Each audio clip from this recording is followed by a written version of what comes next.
The live streaming has commenced, Mayor. Thank you. Good evening, councillors, officers and our viewers live streaming tonight's meeting. My name is Councillor Suzanne Newton. I'm the Mayor of Darebin City Council and the chairperson of tonight's meeting. It's my pleasure to welcome you to tonight's council meeting. I declare this meeting open at 6:03 p.m. This meeting is being held virtually and is available for the public to watch via the live stream link on council's webpage. Tonight's meeting is held online following a council resolution at the special meeting held last Monday night. To ensure the health and safety of community members, councillors and staff, additional controls will be implemented for future meetings to ensure face-to-face meetings are a welcoming and safe place for all. Finally, Darebin is a child-safe organisation, and I encourage parents who are watching this meeting tonight to consider the suitability of the topics to be discussed prior to watching with children. Item 2 is the acknowledgement of traditional owners. I would like to start by acknowledging the Wurundjeri Woi-wurrung people, the traditional owners of this land, and pay my respects to elders past and present and recognise their continuing connection to land, water and culture. I would like to introduce the councillors and senior staff who are with us this evening. Councillor Emily Dimitriadis, Councillor Gaetano Greco, Councillor Tom Hannon, Councillor Trent McCarthy and Councillor Susan Rennie. And our officers in attendance tonight are Peter Smith, our CEO, Kylie Bennett, the General Manager of Community, Carolyn Poisson, the General Manager, Customer and Corporate, Rachel Olivier, the General Manager, Infrastructure, Operations and Finance, Vanessa Petrie, the General Manager of City Sustainability and Strategy, and Anthony Smith, the Governance Advisor. Item 3 is apologies. I have apologies from Councillor Messina, Councillor Williams and Councillor Lawrence as apologies for tonight.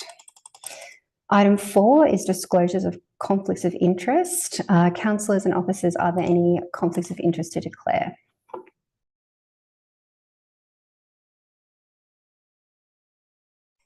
No, I will note that I have a conflict on 9.9, which is the item about housing for a Darebin community member, and I will step out of the meeting at that point. We will now go to item 5, confirmation of minutes of previous meetings.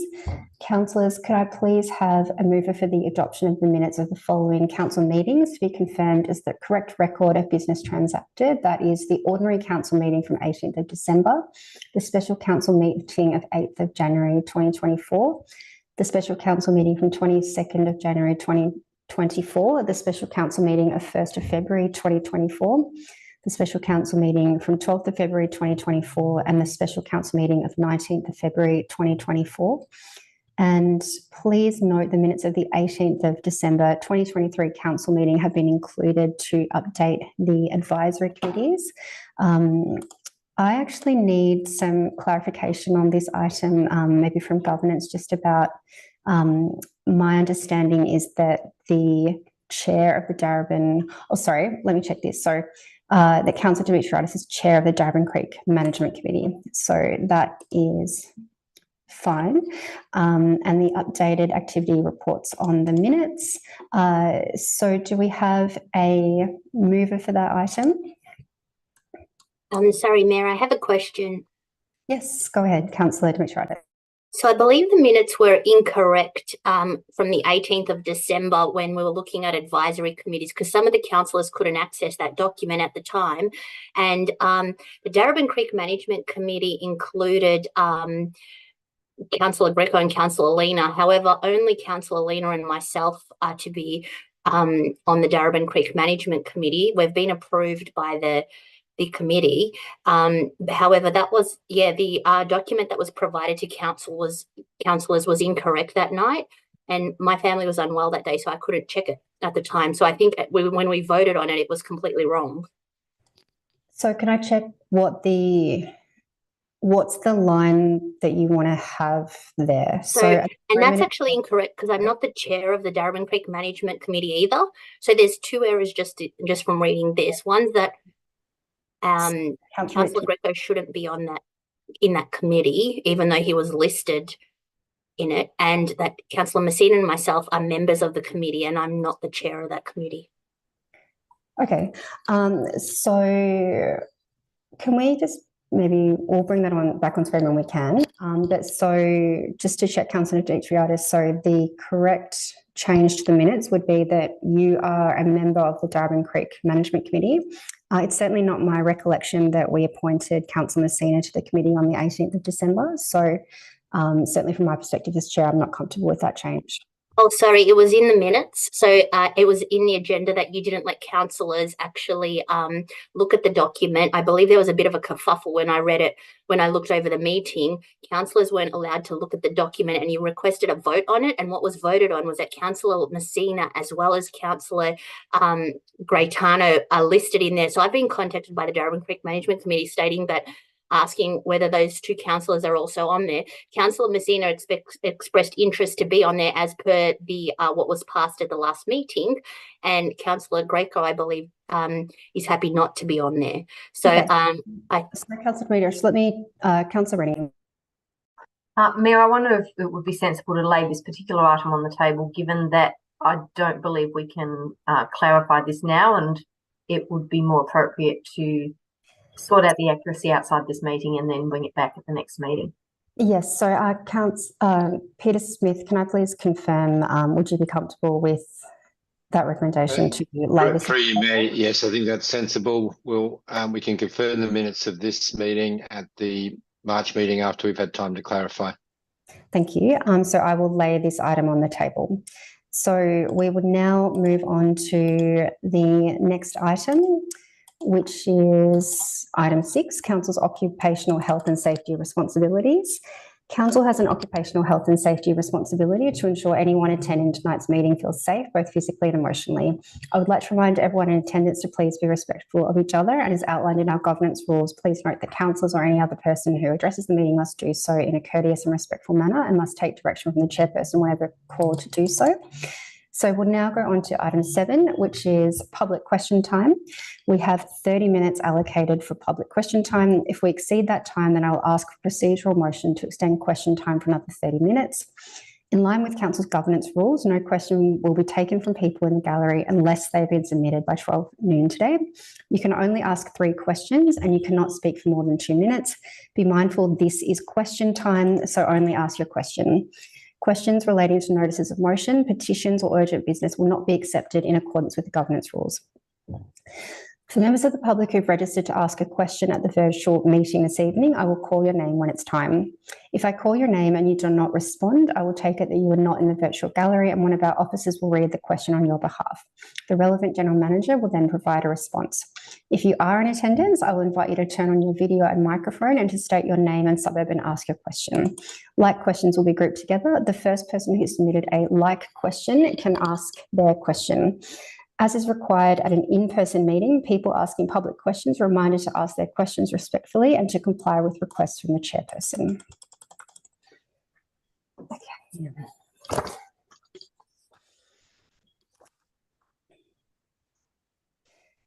So the first person we have is Sean, but Anna, will I go over to you for this item?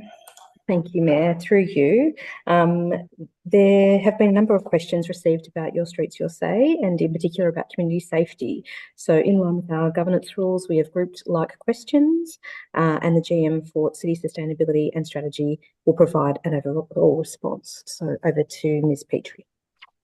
Thank you. Thank you. And through you, Mayor Newton, thank you everyone for your questions. Community engagement for the Your Street, Your Say project will open this week. We will take all of these questions on notice and an officer will contact you this week to discuss your questions. And I'd like to thank the following people who asked us questions this evening: Sean Davis, Edward Hoare, Rosie Hoare, Ian Latimer, Liz Gupta, Christopher Wilkinson, Ruth Jolly and Carl Sharika.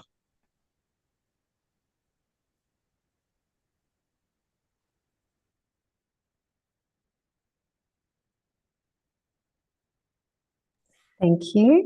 We will now go on to the next item. So just confirming, Ms. Petrie, so are we finished with the Your Street, Your Say item? Thank you, Mayor. That's correct. My officers will individually contact all submitters this week. Thank you. So we'll go on to Terence, are you with us?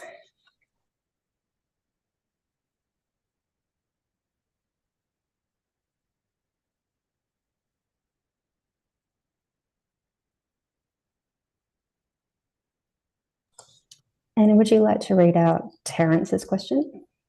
Hello. Oh, Terence, can you hear us? Sorry, Yeah, welcome. I represent the residents of Clifton Street, north of Separation, west of Separation Street and opposite Nart. We have some issues. One was, why was the service area where the rubbish bins are stored not included in the plans when the centre was getting built? The other one was, can council erect some screening around the bin area so it cannot be seen from Clifton Street? And can council patrol the surrounding streets to the centre to enforce parking restrictions?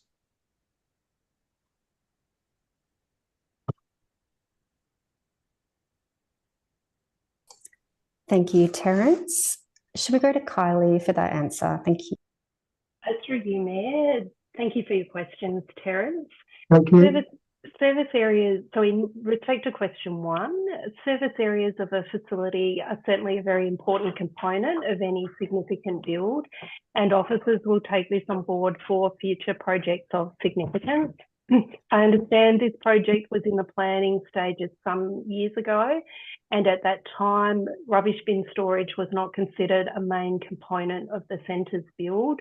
So their location was not included in the community consultation that was undertaken at that time.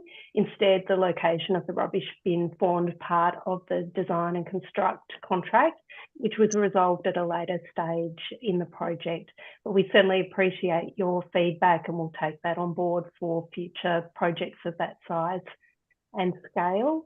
With respect to question 2, Council is currently exploring a number of screening options for the rubbish bin storage area to resolve this as soon as possible and improve the amenity of the area. And with respect to the last question, I've been advised that Council's traffic enforcement officers currently patrol the area regularly and that this practice is ongoing.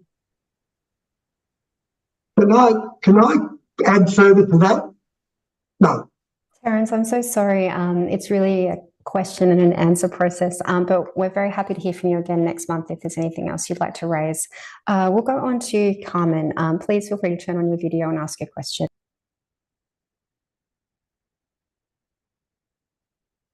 I'm sorry, it's saying, oh, thank you. Thank you, Mayor Newton. Cool. So my question is, could Darebin Council please provide a detailed budget breakdown, inclusive of staff overtime, extraordinary costs and administrative expenditures, along with the total aggregate expenditure for the virtual special council meetings held on January 8th, January 22nd, February 1st and February 12th, 2024. Thank you. I'll go over to Carolyn to answer that question. Thank you, Mayor. Can you hear me? Am I coming through? Yep. Yes, we can. Very clear.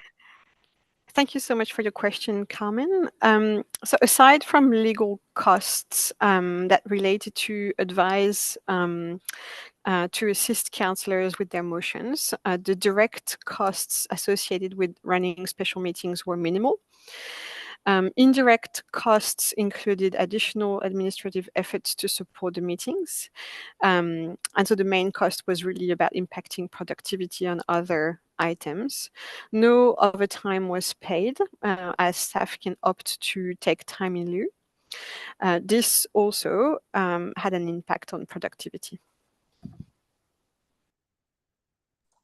Thank you, Carolyn. So we will go on to Linton, who I believe is not attending. So Anna, I'll go over to you to ask his question. Thank you. Thank you, Mayor. Through you, the question from Linton is, what actions will Council take to stop the constant bike usage of the Edwards Lake Park Athletics track? This is becoming a hazard to members of the community using the track for its intended purpose and damages the condition of the track, which will mean the track will need to be resurfaced sooner than expected. As the only track and field facility in the Darebin Council area, Council should be taking steps to look after this facility. There are plenty of places in Darebin where cyclists can ride their bikes, such as bike paths, the beautiful path around Edwards Lake, and the velodrome next to Reservoir Leisure Centre.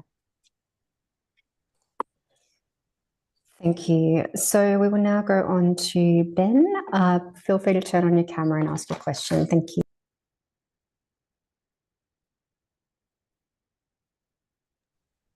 Thanks, Mayor. I just want to clarify before my 2 minutes start. I've got 3 questions, so should I ask them one by one?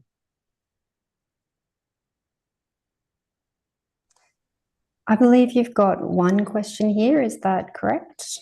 No, I in fact submitted 5 questions, but that was because 2 of my questions became irrelevant when the report on procurement was published subsequent to the agenda being published. Okay. Let me check before you start. Can I get governance advice on Ben's 3 questions?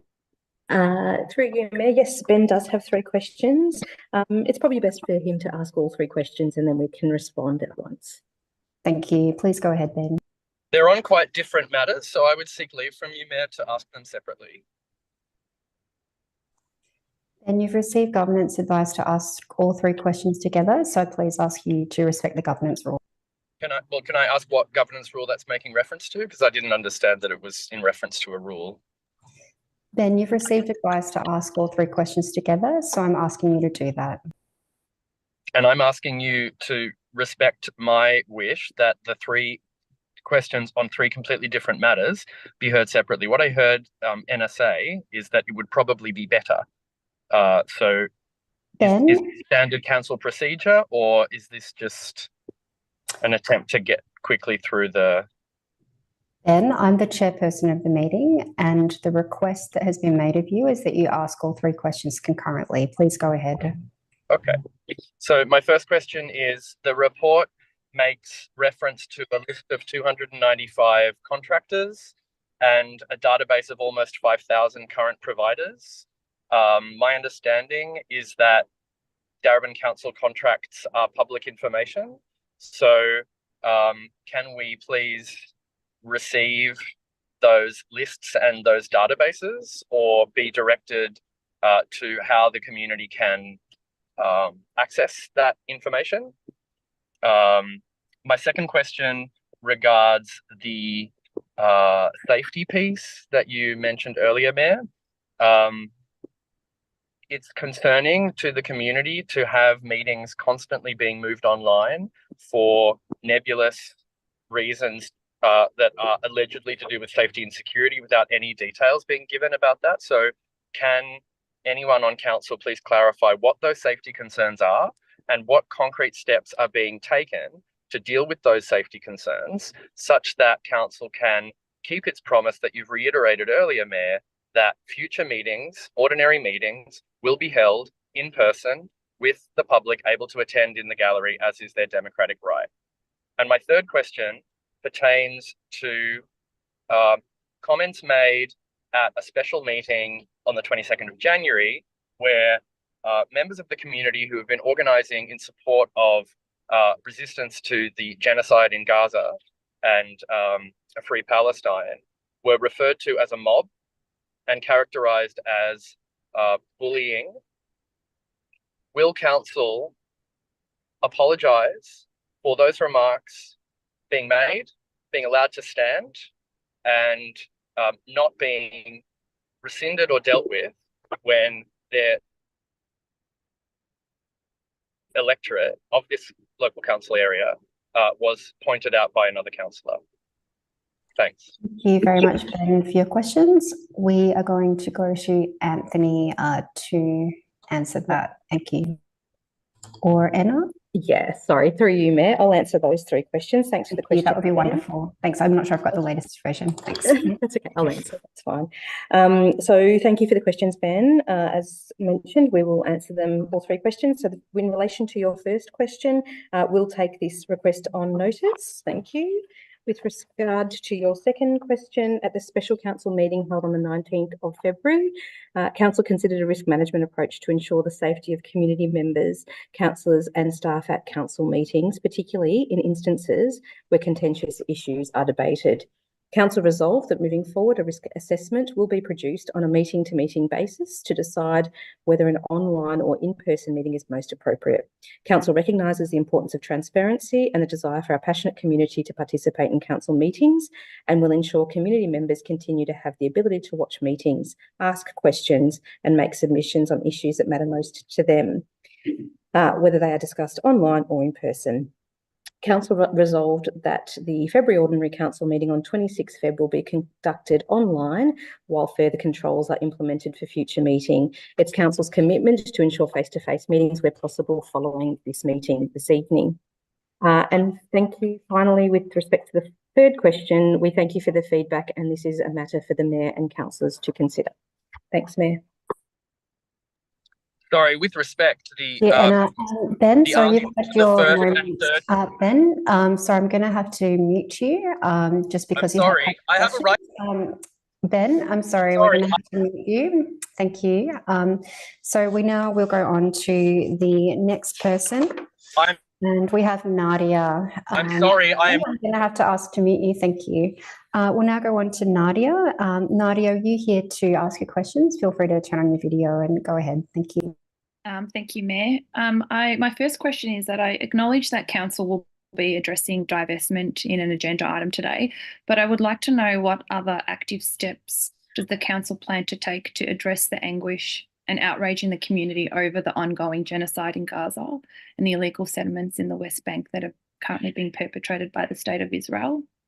My second question is, will Council respond and apologise to the various First Nations and LGBTQI+ organisations who wrote letters condemning Council's decision to lower the Palestinian flag using their struggles as an excuse? And my third question relates to one that Ben has asked. Am I able to proceed with that? Sorry, Nadia, just stick to your questions, please. Yeah, it is one of my 3 questions that I submitted.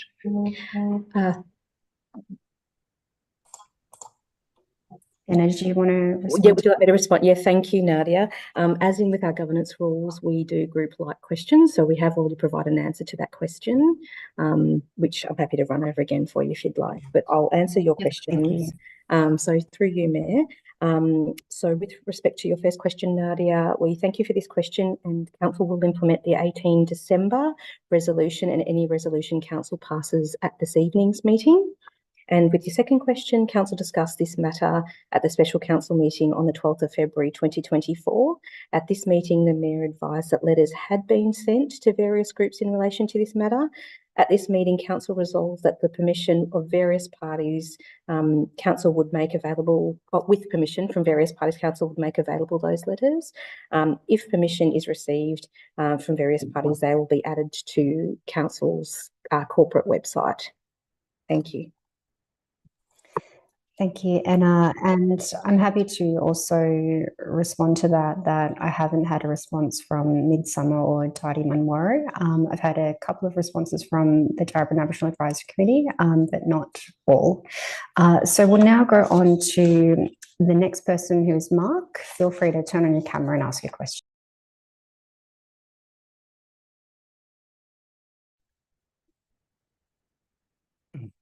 Thank you. Thank you, Suzanne. I have 3 questions, and my questions are relating to item 9.4, procurement.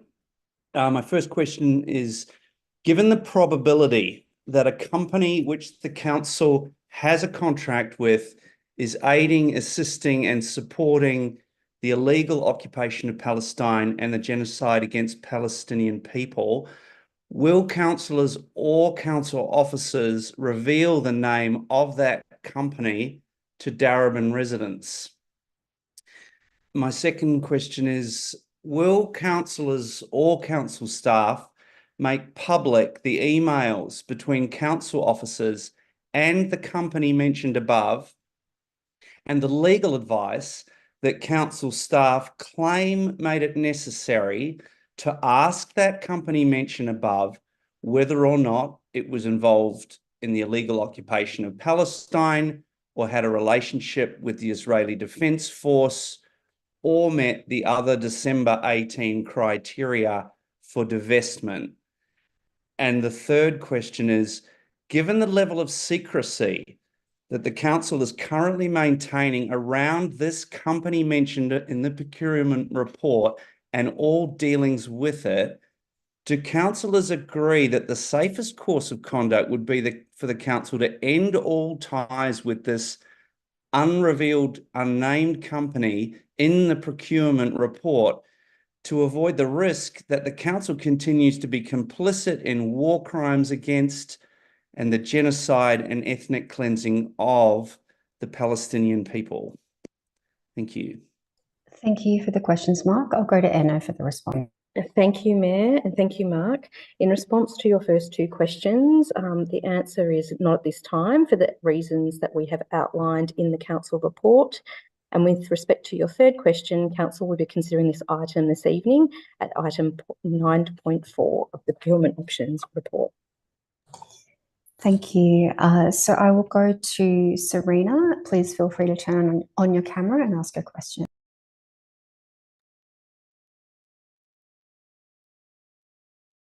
Good evening, Mayor and councillors, and Serena O'Mealy from Reservoir. I have three questions. The first one is different to the last two, so I'll start with that. The Darebin Council live stream provides a very poor experience for residents who are watching meetings online. Many other councillors use inexpensive webcasting applications that A, show emotion and the councillors debating it simultaneously, B, create a linked table of contents which enables residents to skip ahead in the recording to the agenda item they're interested in, and C, enable the meeting to be recorded on council's own website, which is a statutory requirement, rather than on third-party sites such as YouTube. See, for example, the recordings of City of Yarra meetings. Will Darebin Council investigate the costs and benefits of using Interstream and similar high-performing webcasting services for its future meetings? And I'll just add that I've been told that Interstream is only $33,000 per annum. Thank you, Serena. We'll go to Carolyn for the response. Through the Mayor, thank you, Serena, for your question. We really appreciate your feedback. And as an organisation, we are committed to continuous improvement. We will take this feedback on board and investigate what improvements can be made for future meetings. Thank you.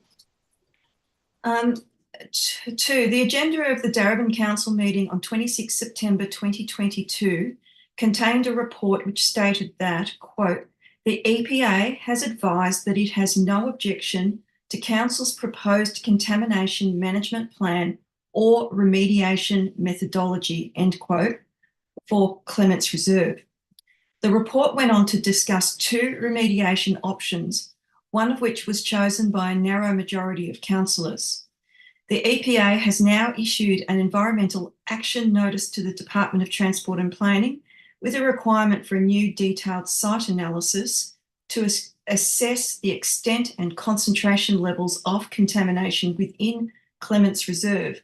See Council Agenda 25th, 2nd, 24, page 45 and page 107. Can you explain why councillors were apparently misled regarding the EPA's endorsement of the two options put to them in September 2022?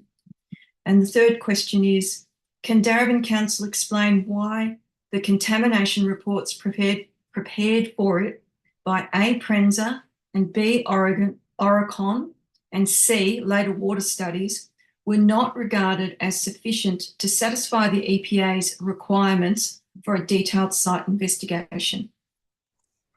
Thank you, Serena. I'll go to Rachel Olivier for the response.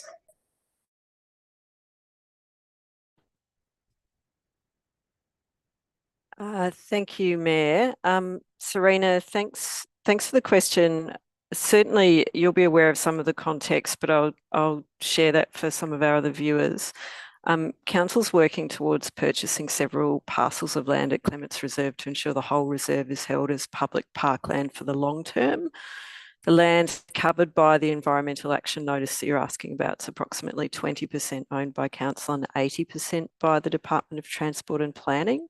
We're working with the department to achieve a whole of government approach, and this is going well. In regards to your specific question, at the time of writing the September 2022 report, I can say that officers had sought EPA Victoria feedback and weren't aware of any objections. Further investigation is now underway, and I can advise that neither option discussed in the 2022 report has been ruled out. In regards to your last question, certainly the reports that have been completed to date have provided a good basis of data at the site. I would like to be clear that none of those reports is considered deficient. The main further information being sought is more detailed understanding of the location and the extent of the contamination within the soil profile, including the various depths that that's at. This will be used to consider options for the next steps. Thank you. So we'll go on to the next person. Ruth, feel free to turn on your camera and ask your question. Thank you, Mayor Newton. Can I just clarify that the first question on my list was grouped with the Your Street, Your Say questions at the beginning of this question time? Yes, that's correct. And feel free to ask your questions together, please. Thank you. Yep, will do. Thank you. So question number 2, Northcote Rise Festival last weekend saw a large number of visitors to High Street Northcote, many of whom chose to ride their bikes there, yet were faced with no additional bicycle parking and were found chained to all sorts of street furniture, including poles, such as what is behind me here. Did Council consider a bike valet parking service similar to what was offered at St Kilda Festival, which was on at the same time? And given the success of the Northcote Rise Festival, which saw High Street pedestrianised for a whole day, will Council consider providing more parklets like this for on-street dining to allow more footpath space for pedestrians along High Street? Thank you, Ruth. I'll go to Kylie Bennett for that answer. Thank you. Through you, Mayor. Thank you for those questions and for the feedback, Ruth. With respect to your second question, there wasn't a bike valet parking service available similar to that offered at St Kilda Festival, as you would be aware. But I do understand that as the tram route was closed for the event, council officers requested that cycle parking racks be increased. I'm advised that event organisers provided this in the form of an additional large cycle rack in the Civic Square for community use. We do appreciate your feedback, and we will consider that, as well as the signage for people to find that cycle rack as part of the debrief on the event. And council officers will also continue to advocate for increased cycle parking at future festivals of this size and scale. With respect to your question around outdoor dining and parklets, we agree they've certainly become a great part of Darebin life. And council wants to make sure that it has the best approach to managing this into the future so that it is equitable and accessible for everyone. To that end, council recently consulted the Darebin community on a draft policy to support greater activation and use of outdoor dining and parklets in Darebin, and that included High Street. And council will be considering the outcomes of this consultation in the next few months. Thank you. We'll go on to Marion, who is not attending. So Anna, I'll go to you to ask the question. Thank you. Through you, Mayor. Marion has 3 questions. The first question is about the 10 big actions of the council plan on page 77 of tonight's agenda, and big action number 8, which includes a review of the Darebin planning scheme. She has searched the council's website and cannot find the previous planning scheme review. When was the last review of the planning scheme, and is it one of the past council agendas that is on the website? The second question is with regard to the Back Your Neighbour campaign. The local government mayoral task force for people seeking asylum includes a Back Your Neighbour campaign, and in 2019 and 2022 federal elections, the Back Your Neighbour campaign created an election scorecard which encouraged people to vote for certain political parties over others. Task Force introduced an annual $5,000 membership fee for for executive member councils in early 2023, of which Darebin Council is an executive member, and approved new terms of reference without seeking resolutions from member councils. Is it appropriate for Darebin Council to be funding an election campaign where the funding is not requested via the Community Grants Program, but by a task force that writes and approves its own terms of references? And the third question, when a councillor is suspended via an arbitration decision, is the councillor required to change their social media profiles to remove references to being a councillor for a period of suspension? Thank you, Mayor. Thank you, Anna. Before we go to the responses, I'd like to request an extension of the question time for 30 minutes. I've got a mover, Councillor McCarthy. Have I got a seconder? Councillor Rennie, all those in favour? Thank you. That's carried unanimously. So we will now go on to the answers for Marion. We'll go to Vanessa Petrie for the first one. Thank you, Mayor Newton. Thank you, Marion, for your questions. An officer will contact you about your first question. An audit of the Darebin planning scheme was undertaken in 2020 and 21, and around the same time, the state government required all councils to first translate their planning schemes into a new policy framework, and that recently came into effect in Darebin on the 11th of January this year. A number of amendments and projects are in train have arisen from the audit, including the Elevating ESD amendment, reviewing the housing strategy, responding to breathing space, Darebin's open space strategy, and progressively undertaking activity centre structure planning. Thank you, Vanessa. I'll go to Kylie for the question on Back Your Neighbour. Through you, Mayor, in response to Marion's second question, I understand that Council endorsed its membership as an executive member of the Local Government Mayoral Task Force for People Seeking Asylum in September 2018. Thank you. And I will go to Carolyn for the third question. Thank you, Mayor, and thank you for your question. Yes, under the Local Government Act, a councillor who is suspended ceases to be a councillor for the duration of their suspension. This means that a reference to the title of councillor must not be used during this time. Thank you. John, are you with us? Would you like to turn on your camera and ask your questions? John Nugent. Through you, Mayor, no, I don't believe Mr. Nugent is online this evening. No worries. Could you ask his questions, Anna? Yeah, there are two questions from Mr. Nugent. The first one is, could you please advise why Council is killing off democracy and transparency in Darebin? Council used to meet fortnightly, then every 3 weeks, and now monthly. Residents, ratepayers could ask as many questions as they like. Now it's only 3 questions. Residents, ratepayers could talk to councillors after the meeting with a cup of tea. Questions are vetted before they can be asked at the council meetings. By changing council meetings without the public advised, Mayor, what are you going to do to bring back transparency and democracy to Darebin? And the second question is, could you please advise why this council charges for 2 junior teams $2,500 for the use of a pavilion? Will council introduce its new Darebin Club performances subsidy, which at present discriminate against boys and men's clubs before the 2024 winter season? Thank you, Anna. So I will go to Carolyn to respond to the first question. Through you, Mayor, and thank you for your question. So each year, Council resolves to confirm its meeting schedule for the year ahead. Our ordinary meetings of Council are held each month, except in January. This is standard practice across the sector. In recent times, there have been a range of special Council meetings, which are advertised with short lead time by their nature.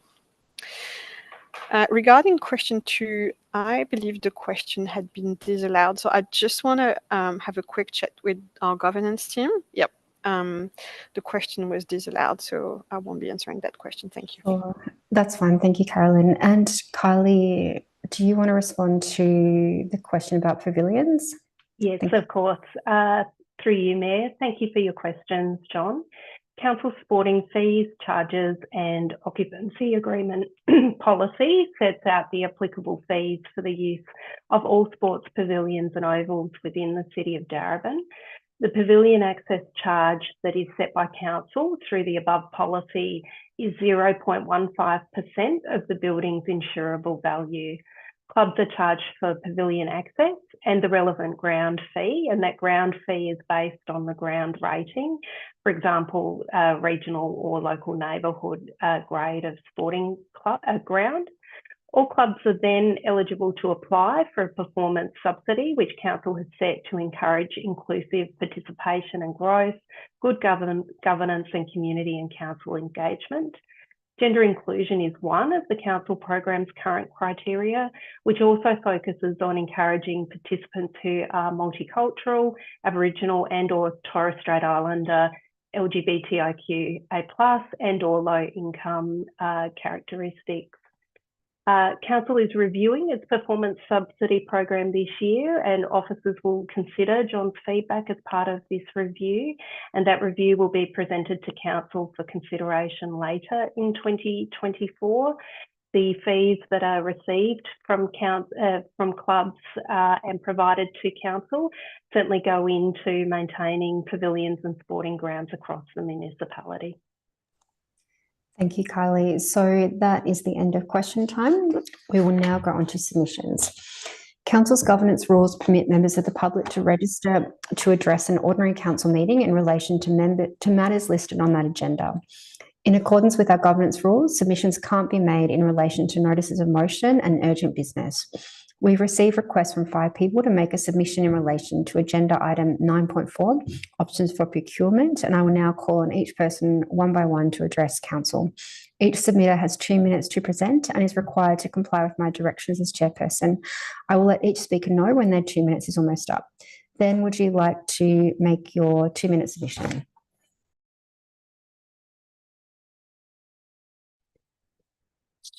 Thank you. So my submission is related to the report. First of all, it's not appropriate for Council to be proceeding with any decision-making regarding this report. It was not published in the agenda. The agenda was itself published late, according to the governance rules. And when the report was finally put online on Friday afternoon, that leaves no time for the community and even for councillors to be sufficiently prepared to speak to this report and digest it, and for us to speak to our councillors about it. But given that we haven't been told which company is under question, I would like to use the rest of my submission time to point out that in 2018, the council entered into a 5-year contract with Computer Systems Australia, which is a subsidiary of HP Enterprises. HP is a company that is widely documented to be providing equipment and assistance to the Israeli Defense Force, which is currently committing genocide in Gaza. And we don't know if that's the company that is under question, but I would like councillors in this debate, first of all, I would like the matter to be deferred to a meeting in the future so that we all have time to prepare for this item. But I would also like councillors to address this contract, whether it was ended in the middle of 2023, as is in the minutes, or whether it was extended. And if it was extended, whether that means that Darebin Council has a contract currently with a subsidiary of HP Enterprises, and if so, what Council is preparing to do about that, because HP is on the BDS list as a company that is complicit in genocide and the illegal occupation of Palestinian lands. Did you say I have 30 seconds left? No, that's time. Thank you, Ben. We'll now go on to Lachlan Chalice. Please turn on your camera and make your submission. Yeah, look, like Ben said, this whole thing's quite rushed and lacking in transparency, who are the companies and so on. So it's also my opinion that Council needs more time to consider, as advocated by APAN, among others. But what I want to do is provide a little bit of context to the current situation, given that the procurement options report mentions very little about the situation in Gaza, or the West Bank, or the impending cataclysm in Rafah. So, Mayor Newton and Councillor, I wonder if you're familiar with the story of two young Palestinian girls named Hind and Sidra. I imagine many in the room right now are. Their stories underscore why it's so important that Council divests from any companies implicated in the genocide. So Hind, Mayor Newton, she's 6 years old. She was injured and left to die by Israeli soldiers, trapped in a car, surrounded by her dead relatives who were slaughtered by Israel. Israeli soldiers watched and waited and left her there, terrified and distressed. They watched and waited until 2 Red Crescent volunteers arrived in an ambulance to rescue her. The soldiers killed these medics, and that's a war crime, Mayor, and left Hind to die alone, afraid, and in agony. Sidra, Mayor Newton. I first saw Sidra in a video alongside her twin sister, Suzanne, who, despite fleeing to Rafah, they're both happy, dressed in tie-dye and pink. The next time I saw Sidra, it was an image of her mutilated body hanging from the wall of a ruined building in Rafah, with her legs severed and her mother's arm, just her arm, hanging nearby. And it was the IDF who did that to her and her entire family. Councillors, you've shown that Darebin, as a community and as a council, stand against genocide and oppression and with the people of Palestine. And for that, I thank you all and congratulate you. But you must now take actions that match those words and withdraw from any dealings with companies that support the IDF or the illegal occupation of Palestine. After the mess in early January with the flag. 10 seconds. Beg your pardon? You have 10 seconds left. Could I have a bit more? Because I would have finished, but you cut me off. Go ahead. You've got another 10 seconds. After the mess in early January with the flag, after the ICJ's ruling, and after the killing of Hind and Sidra, as the death toll surpasses 30,000 people, and as Israel gets closer and closer to a catastrophic assault on Rafah, we and you must sever ties with those who are committing genocide. So thanks, councillors. Thank you. Thanks. That's time, Lachlan. We'll go to Nadia. Please turn on your video and make your submission. Oh, thanks. It's saying I'm unable to start my video. Thank you. Governance, can we get help with turning on or having Nadia able to turn on her video?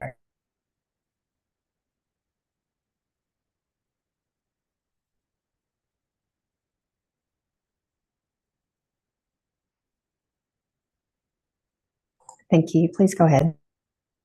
Thank you, Mayor. My name is Nadia Mashali. I live in Preston and have been a Darebin resident for most of my life.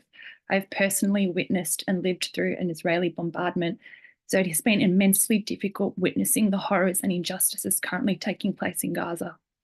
I was horrified to learn that Council may hold a contract with a company or supplier that may be supporting the oppression and probable genocide of Palestinians.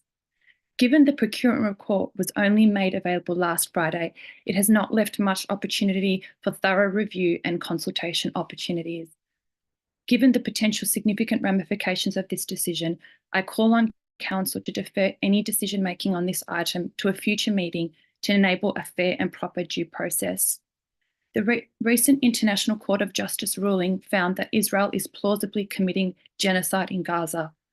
Dozens of UN experts have warned that dealing with companies that support or enable genocide may lead to criminal liability. The procurement report notes that Council must comply with all relevant legislation. Being complicit in international war crimes, as warned by UN experts, must therefore be considered and properly investigated within that context. The ambiguity around this unnamed company's involvement and the possibility of international law breaches highlights that further investigation is needed before a decision can be made. The procurement report also briefly makes mention of potential economic and reputational ramifications if the contract with the company in question is terminated early. If a decision is to be made tonight, I would like to urge Council to avoid prioritising economic interests over the lives of thousands of innocent civilians or Council's obligations under international law. Council must take a moral stance and send a clear message that dollars and profits are not more important than innocent lives and international law. The report also fails to mention the reputational impacts on Council if the contracting question is continued. How would it look on Council who states that they support divestment actions but then fail to take meaningful action when called upon to do so? Furthermore, if Council is to make... Thank you. Did you want to finish that sentence?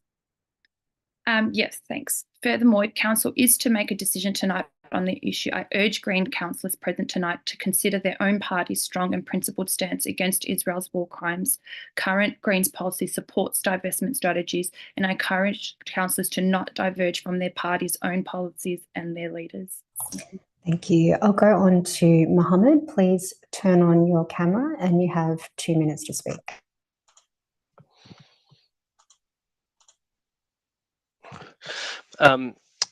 Hi, my name is Mohammed Helmi. I'm from Reservoir, a Darebin resident for more than 15 years. Mayor Newton and council. Since the council's meeting on December the 18th, we've seen the International Court of Justice ruled that it's plausible Israel is enacting a genocide on the people of Palestine. We've seen many governments, politicians, universities, and NGOs take steps to ensure that they are not legally exposed to in the likely event that Israel is incriminated by the ICJ. I will provide some examples, and this is the tip of an emerging iceberg. In a landmark decision, the Hague Court of Appeal ordered the Dutch government on the 12th of February 2024 to stop supplying Israel with F-35 fighter jet parts because there was, and I quote, serious risk of impending genocide, close quote. In explaining the rationale, the court noted, open quote, there are many indications that Israel has violated the humanitarian law of war in a not insignificant number of cases, close of quotation. In November 23, this is before the ICJ decision. RMIT University announced that they are no longer having any contracts or partnerships with the Israeli weapons manufacturer Elbit Systems. In January 24, Michigan University in the US, its leadership has asked the university management to divest from all Israeli companies. In February 24, 4 Norwegian universities cut all ties with the Israeli universities. In February 24, a group of lawyers is filing criminal complaints with the German federal prosecutor against senior German politicians, including the chancellor, and accusing them of aiding and abetting the genocide they say is being committed by Israel in Gaza. This list goes on, and the crest of a massive divestment change as decision makers ensure they do not become liable given the ICJ provisional orders. Councillors, I'll just get you to wrap up. Yep, you've shown that the Darebin Council have stood against genocide. We all have a duty to play to stop the genocide, and we need deeds from the Darebin Council. There wasn't enough time or information provided in the procurement report about the company in question, and I ask that this matter is deferred and a decision is deferred around it, given the importance of this matter. And there is information, there is some evidence that a subsidiary of HP Mohammed, Enterprises I'll get you to cease there. Thank you. And we'll go on to Mark. You have 2 minutes to speak. Please turn on your camera.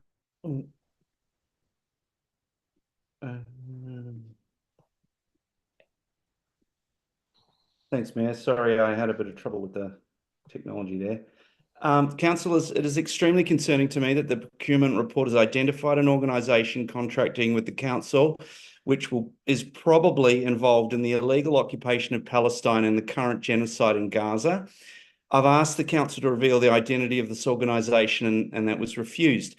That's not the only secrecy in this issue. There's a lot of questions. Why exactly did council officers get legal advice, and what did it say? Why did the council officers feel it necessary to give this unnamed company the chance to put its case to council instead of trusting information from the United Nations and Palestinian organisations? Most of all, who is this company? What do they do? What harm do they represent to the Palestinian people? We know it's possible that this organisation is a subsidiary of Hewlett-Packard. We know that Darebin Council has a current contract with this subsidiary, and that's public knowledge. We know that Hewlett-Packard has been identified by the BDS campaign as giving assistance to the Israeli Defence Force, which is currently perpetrating war crimes, genocide, and ethnic cleansing in Gaza. The BDS campaign is a non-violent way to address the oppression of Palestinian people. In June 2023, the Australian Greens made a resolution relating to Palestine and a comprehensive statement in support of divestment that helps address governments that are strategic and human rights aligned when the grave repression of human rights or democratic freedoms of a population is being perpetrated by that government. Representatives of the Palestinian community have asked to meet with Council later, but haven't had time to arrange that. It seems that this is too important to rush. Please, Council, defer this decision until Palestinian representatives and other stakeholders have had a chance to talk to the Council, and please reveal the name of the company. Thank you. Thank you, Mark. We'll go on to the submitter for item 9.5, the Climate Emergency Plan and Stage 2 Community Engagement. Karen, feel free to turn on your camera and make your submission.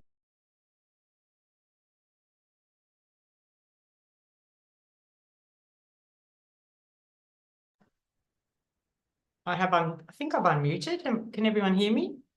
Yes, we can. Please. Okay, thank you. Okay, thank you for the opportunity to make this short submission on the proposed climate emergency plan on behalf of Darebin Climate Action Now, or DCAN.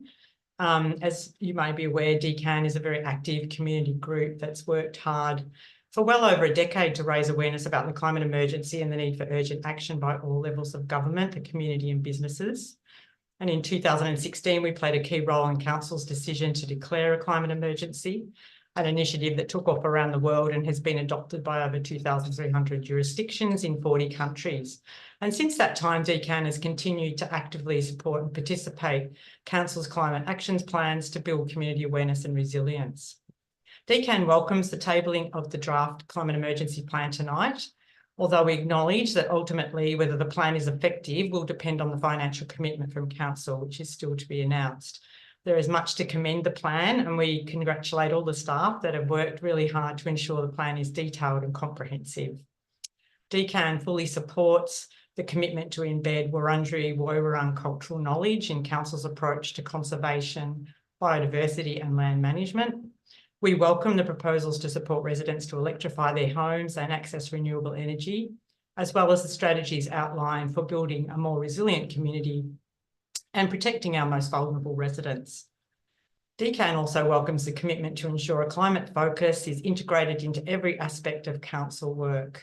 And there's also an exciting proposal for a climate resilient neighbourhood and sustainable climate economy hub. The new draft plan has been a long time in the making, given the previous plan expired in 2022. And I think we all know that the need to act is more urgent than ever. We can't afford any more delays. So DCAN would strongly urge Council to release the plan and commence stage 2 of the community engagement process without any further delays. Thank you. Thank you, Karen. That's time, and we very much appreciate the work that you and DCAN do. So we'll now go on to item 8, petitions. Councillors, as there are no petitions tonight, I'll move on to the next item. Mayor Newton, if I may. Oops, let me put the camera. Yeah, hi. Look, Mayor Newton, if I may, I understand that a resident lodged a petition today before 12 o'clock. I think it was John Nugent. He actually informed me that he was lodging a petition, and he apparently did lodge the petition by 12 o'clock today. Okay. And I'm just wondering where that's at, because I'm happy to table that petition if it has actually been lodged by 12 o'clock. Has it been circulated to councillors by 4 p.m? I understand that John Nugent lodged it with the council and asked that the council make the petition available to myself, because John Nugent does not have access to emails, and he's one of those guys in our community that doesn't have access to computers, etc. So I just want to get some advice through the CEO and through our officers. Yes, that's fine. Whether we can table the petition tonight. Yes, that's fine. Governance, I don't know if it's Peter or Carolyn, do we have any information about a petition?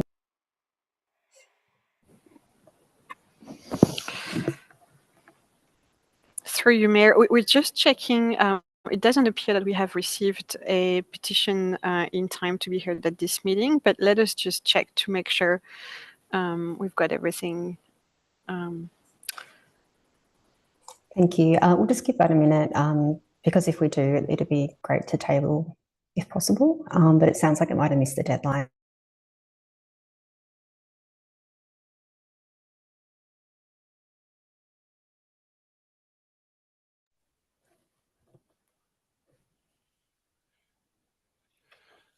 Yeah, through the chair, I can advise that we hadn't received a petition lodged via councillor by 12 noon, and nor do I understand that that petition was circulated by 4 p.m. to all councillors. Thank you. So Councillor Greco. If I may, just a correction. I didn't say that the petition was lodged by a councillor. I said the petition, I believe, was lodged by John Nugent. Okay. I suppose for clarification, do we have any record of a petition being lodged?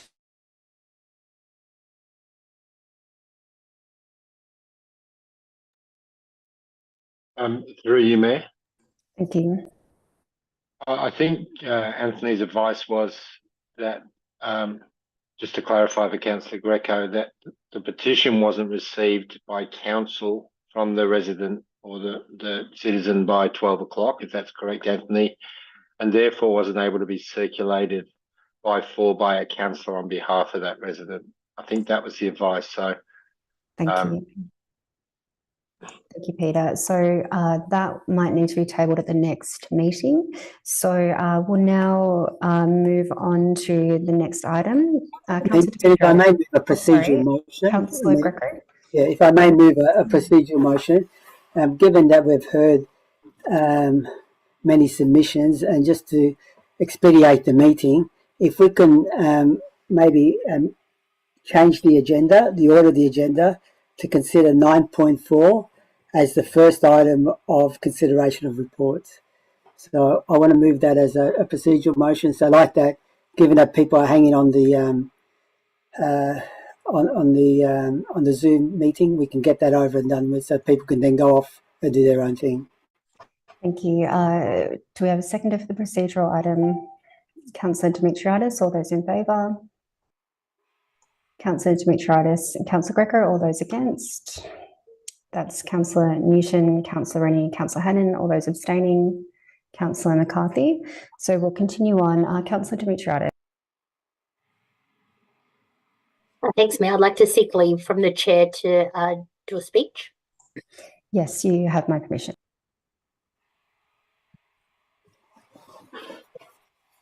Thank you, everyone. As you know, Councillor Suzanne Newton has raised code of conducts against me on a number of matters.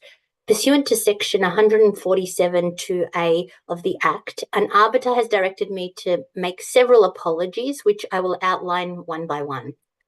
At the 24th of July 2023 Council meeting, I raised an amendment to the Darebin Aboriginal Advisory Committee recommendation about the Voice to Parliament referendum. The amendment thanked DAC for their guidance and requested that Council also seek advice from the Wurundjeri Wurrung Council, the First Peoples Assembly of Victoria, and all the Aboriginal organisations within Darebin to inform Darebin Council's decision on an official position on the Voice referendum. As councillors recall, this was a debate in which Uncle Alan Brown was present, representing DAC, which supported a neutral position on the Voice. At the same time, several Aboriginal elders were present and sought to seek in support of Darebin Council formally backing a Voice to Parliament.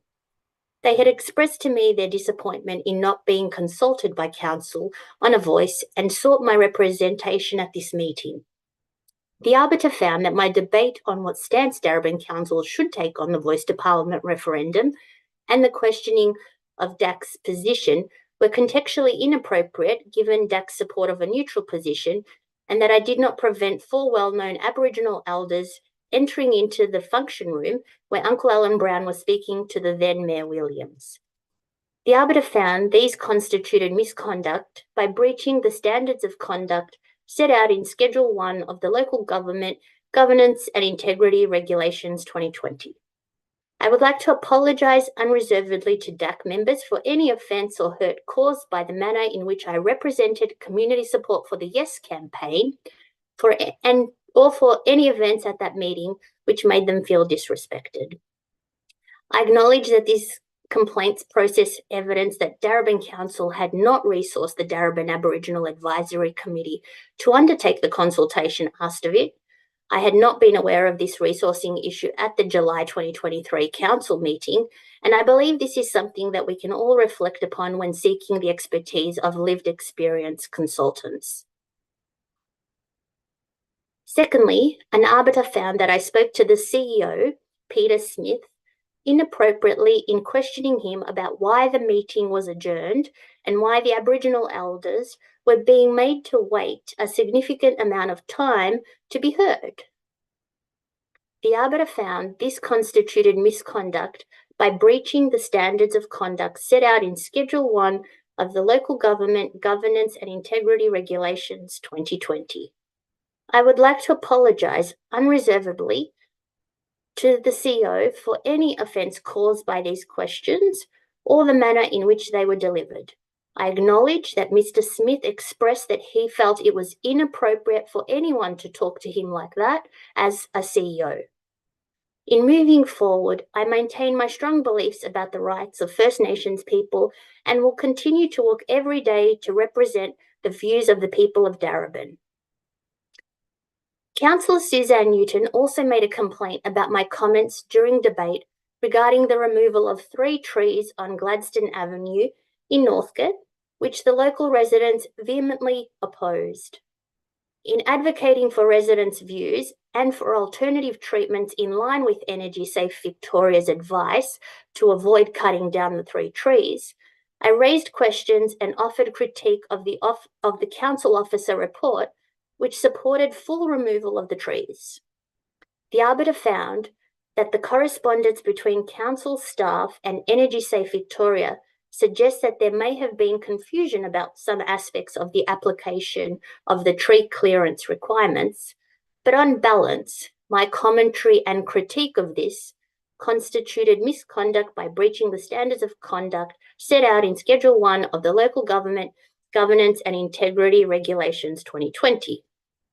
I therefore apologise unreservedly to council staff for any harm or embarrassment caused by my critique of their report. I would further like to thank Darebin staff for saving one of the 3 trees after this matter was debated. On the 28th of June 2023, I made a comment regarding my return to the workplace following the birth of my child. This was an extremely challenging time for me personally, as I sought to recover from a complicated birth while juggling my responsibilities as a new parent with my role as a councillor. In reflecting on these challenges in a forum about women councillors, I described my experience of feeling obligated to return to council duties. Councillor Suzanne Newton made a complaint about this post to an arbiter who found a finding that the social media post constituted misconduct by breaching the standards of conduct set out in Schedule 1 of the Local Government Governance and Integrity Regulations 2020. I want to apologise unreservedly to Darebin Council staff for any implication taken from the post and for any harm or embarrassment caused by it. Namely, I want to make clear that staff did not force me to return to work, and nor did staff timetable meetings or briefings by reference to the birth of my child. It goes without saying that it was never my intention to implicate staff in this matter. However, I accept that such an inference could be made by the use of the term council. I also want to apologise to Councillor Suzanne Newton for any offence she personally took by me sharing my experiences of returning to work following a difficult childbirth. Last year, I spent considerable time advocating for a light to be replaced in the Gillies Street car park behind the Fairfield Village after a prolonged period of it being broken. This is a matter that was raised with me repeatedly by residents and traders, given the serious safety implications of not having adequate lighting. Councillor Suzanne Newton made a complaint about a comment made by me in relation to this issue to an arbiter who recently made a finding that a comment constituted misconduct by breaching the standards of conduct set out in Schedule 1 of the Local Government Governance and Integrity Regulations 2020. I want to apologise unreservedly to Darebin Council staff for using the inappropriate term lacklustre to describe the time it was taking to replace the Gillies Street car park light, for stating that council twice rejected replacing the light, which was not technically accurate, and for any harm or embarrassment caused. I am relieved that the light has now been fixed in the Gilly Street car park following almost 2 years of advocacy by residents and traders. And I thank Darebin Council for taking action on this safety issue. Thank you. Thank you, Councillor Dimitriadis. Councillors, we're about to move to item 9, consideration of reports. We have a large agenda this evening that we need to get through in line with the time limits in our governance rules. I will be permitting questions of officers prior to the commencement of debate on each item, but please use them sparingly. If I think sufficient questioning has occurred, I'll exercise my right under the governance rules to limit questions and ask the debate to commence. So we will go to item 9.1, the governance report for February. Councillors, do you have any questions of the officers regarding this item?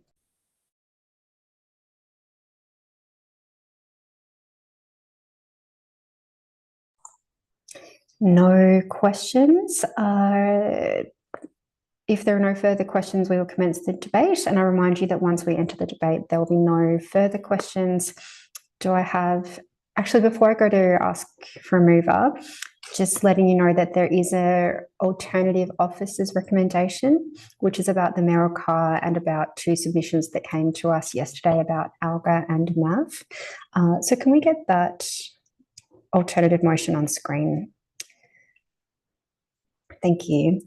And do we have a mover for the officers alternative recommendation? Councillor Rennie. And do we have a seconder for that item? Councillor McCarthy.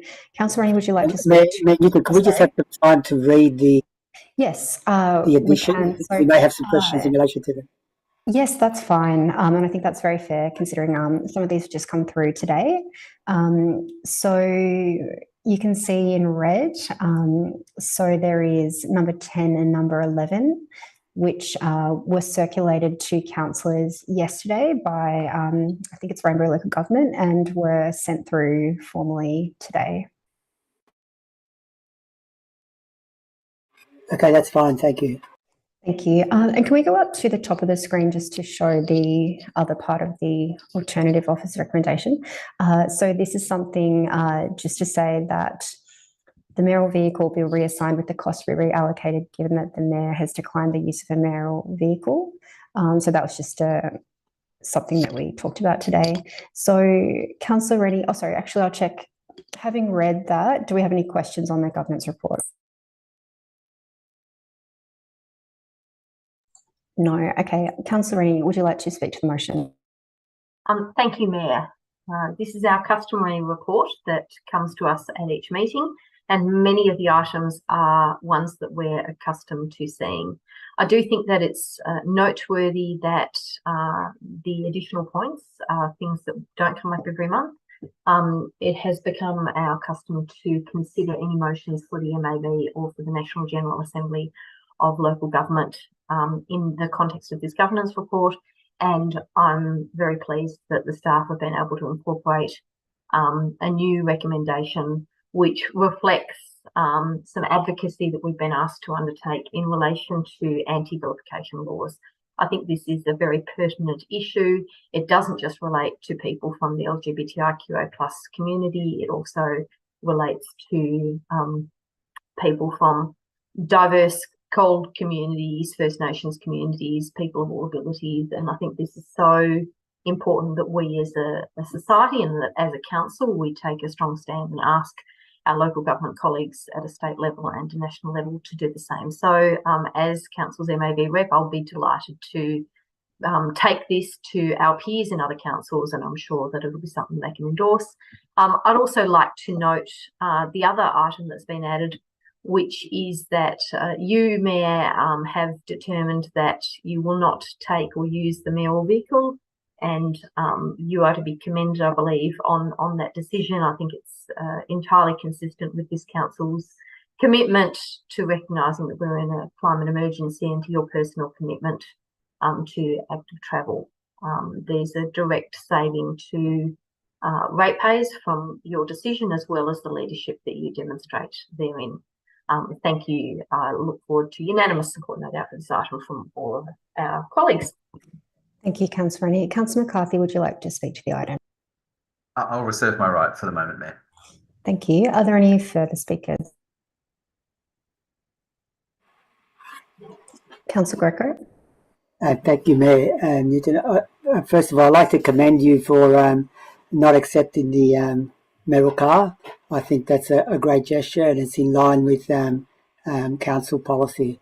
Just to, like to remind council, this was done about 10 years ago when I was mayor at that time. So, and I'm glad that Mayor Newton, after a 10-year lapse, a mayor's finally come up, stumped up, and followed in that vein. So I commend you for that. I think basically we should abolish the barrel car in this day and age, particularly for a municipality like Darebin, which is only a few kilometres wide and a few kilometres in length, and there would be no need for the mayor to have a council car with the other means of transport that we have, which are much more sustainable. So well done, and hopefully future mayors will do the same. Thank you.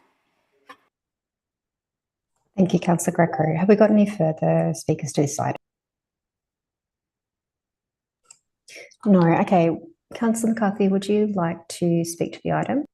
Mayor, only just to highlight three things. One is that there is a great summary on the work of various advisory committees. I'd like to just acknowledge the work of those advisory committees and also acknowledge that some members from advisory committees have stepped off those committees after their service, including 7 members from the Active Healthy and Ageing Advisory Committee who resigned their positions. So I just would like to pass on my thanks personally, but also I'll probably extend the thanks of council.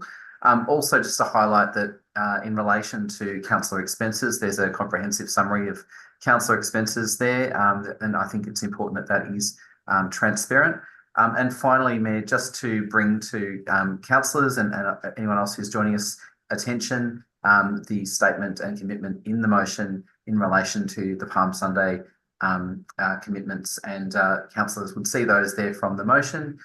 They're pretty straightforward, but I think consistent with council endorsing traditionally the Palm Sunday Walk for Refugees, but also a very strong advocacy agenda. And I think it's notable in the governance report that we've made that commitment here as well, off the back of advice and consistent with council's long advocacy in that space. Thank you. Thank you, Councillor McCarthy. I'll now put that item to the vote. All those in favour? That is carried unanimously. Thank you. So we will go on to item 9.2. That is the 23-24 Q2 performance report, financial and non-financial, ending 31 December 2023. Do we have any questions on this item?